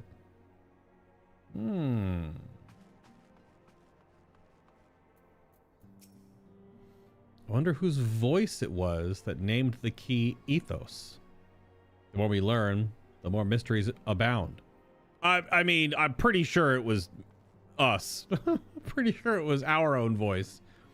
Because clearly it was ancient speech. Because it's in the weird, upside down, backwards, echoey language. My first thought was that because we were on Mare Lamentorum, we were on the moon, that it was the Watcher. But why would the Watcher all of a sudden talk to us when we were holding our own soul gem, for lack of a better term? When you have a moment, I should like to hear more of your trip to the 13th. Okay, sure, yeah. You ought to let Euless know you met with Zero. I'm sure he'll wish to hear she's faring well. Man, that boy is down bad for her, too. Alphino and Alize saw fit to relinquish their responsibilities in Garlemald and concentrate on the fight ahead. I shall likewise be reprising my duties as a Scion, wherever they may take me. Yeah, we need the B team of Scions to come back so we can have some deaths in the story without having them be the main cast again. A few tales of Toral reach Corvos even today. I'd like to hear your adventures next time we meet. All right, bud. I'm making headway with my training, but I have a long way to go compared to present company. I look forward to learning from the very best again someday.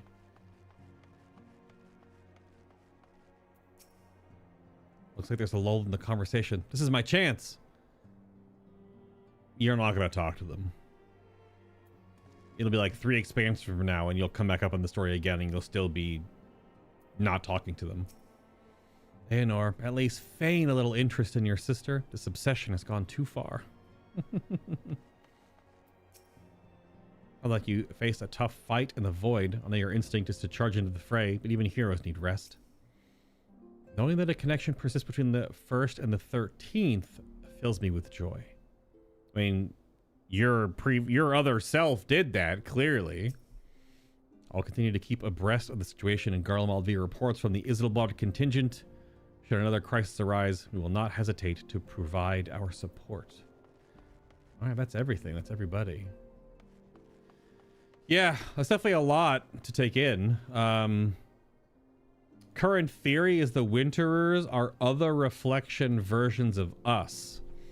I could see that being a possibility in some cases. Obviously, there's only 5 other shards of our character out there, specifically in this case, if the math checks out.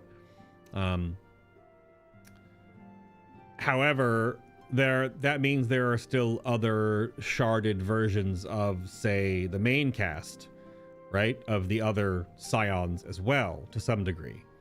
And they would have 6 fragments of them, 5, 6, something like that. Fragments of them as well. I guess it depends on how far we go into breaking all that down. We know that the expansion is going to the 4th. We just came back from the 13th. We know obviously of the 1st, which is where like Reen and Gaia and them are. And then we're on the source. Yeah, I that is an interesting idea to... Are we going to be pitted against different other versions of ourselves? They already at least did that with Ardbert, though. So I wonder if that's how far you can stretch that idea to before it becomes annoying. Because you can go Spider-Verse on it, or even Invincible did that with a whole bunch of different alternate versions of Mark fighting himself, and other versions of Mark fighting his friends and other heroes. So it's definitely a trope that has been used in other forms of media, and 14 definitely has that, because the basis of this game is that all the characters had at one point 14 shards of themselves. Obviously, now that there have been many rejoinings and some of the worlds have fallen to the void, like the 13th, there are obviously not that many reflections or shards of all the different characters anymore. So, and our character is the most smushed back together version compared to all the others. We have an extra, chunk of our, I guess, being back. But some have less so, and some no longer exist in certain reflections anyway. So some of those pieces of those individuals are lost as we, I guess, understand them. So yeah, this is definitely a different turn. It has less of an intrigue, like of a curiosity to it. This expansion, going into it with Halmarut essentially just telling us all of this, but at the same time, how much of it is 100% real? How much of it is what she thinks? And then, is Halmarut the leader of the Winterers? How many of them are there? And is the reveal of some... like, the fact that she threw down Xenos's gun scythe is a different shard of Xenos, one of the Winterers. So is he coming back into the story, but it's obviously not going to be the Xenos, like to our Goku, to the Vegeta to our Goku in that sense. Are we just getting a different version of him in the next story arc potentially? But then they can't just retread the same sort of... It's tough. It's definitely weird, because this could get really convoluted really fast, and then it would be just a little bit confusing and not an enjoyable story with all of these different pieces they could put together. But we'll have to wait and see. But that has been patch 7.5 MSQ part 1, Trail to the Heavens. There will be a part 2 in some number of weeks from now. I think it's in July, right? Is the other patch chunk, if I recall. Yeah, that'll be it. Oh, 4 because Golbez is clearly the 13th's us. I don't know if Golbez is a piece of us. I don't know. I don't know about that one. That's gonna be a weird one to piece together. I think I've read about that before. People think that he might have been. But they were pretty diametrically different characters. But then I guess that begs the question, how different are some of the different sharded reflections of these different characters? And that'll be the storytelling piece that Square Enix pulls apart at. And yeah. Because even Loki did the same thing in season 1 of Loki. All the different versions of Loki. And then Loki falls in love with a copy of himself for like season 1 into season 2, and but it's not him exactly, but also it is, but also it isn't. But yeah, I don't know. Those kind of stories are definitely interesting to see how they can do it. Golbez doesn't nod enough. True. Also, that we can't be. Because we were Ardbert talked. We don't talk. Golbez talks a lot. I also don't even think Golbez is even corporeal. I think it's only just like an Alric brothers thing, like Full Metal Alchemist. It's just Alphonse. He's just the armor. But I'm gonna get out of here. I'll leave you with that. Tomorrow, we will also be doing the new Alliance raid series in full. So that'll be tomorrow's stream. We'll do the Alliance raid first time through. Apparently some of the Alliance raid is maybe voiced. Apparently, maybe it's only voiced in the Alliance raid. I don't know. We'll see. If they randomly voice some of the Alliance raid, but they don't voice the raid series or the trial series, they got... I was surprised how much of this was all voiced. This was all voiced.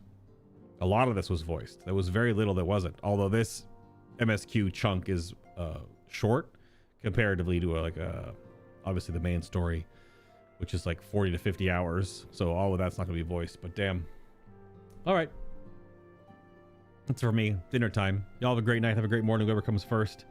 And I'll see y'all tomorrow for the Alliance raid.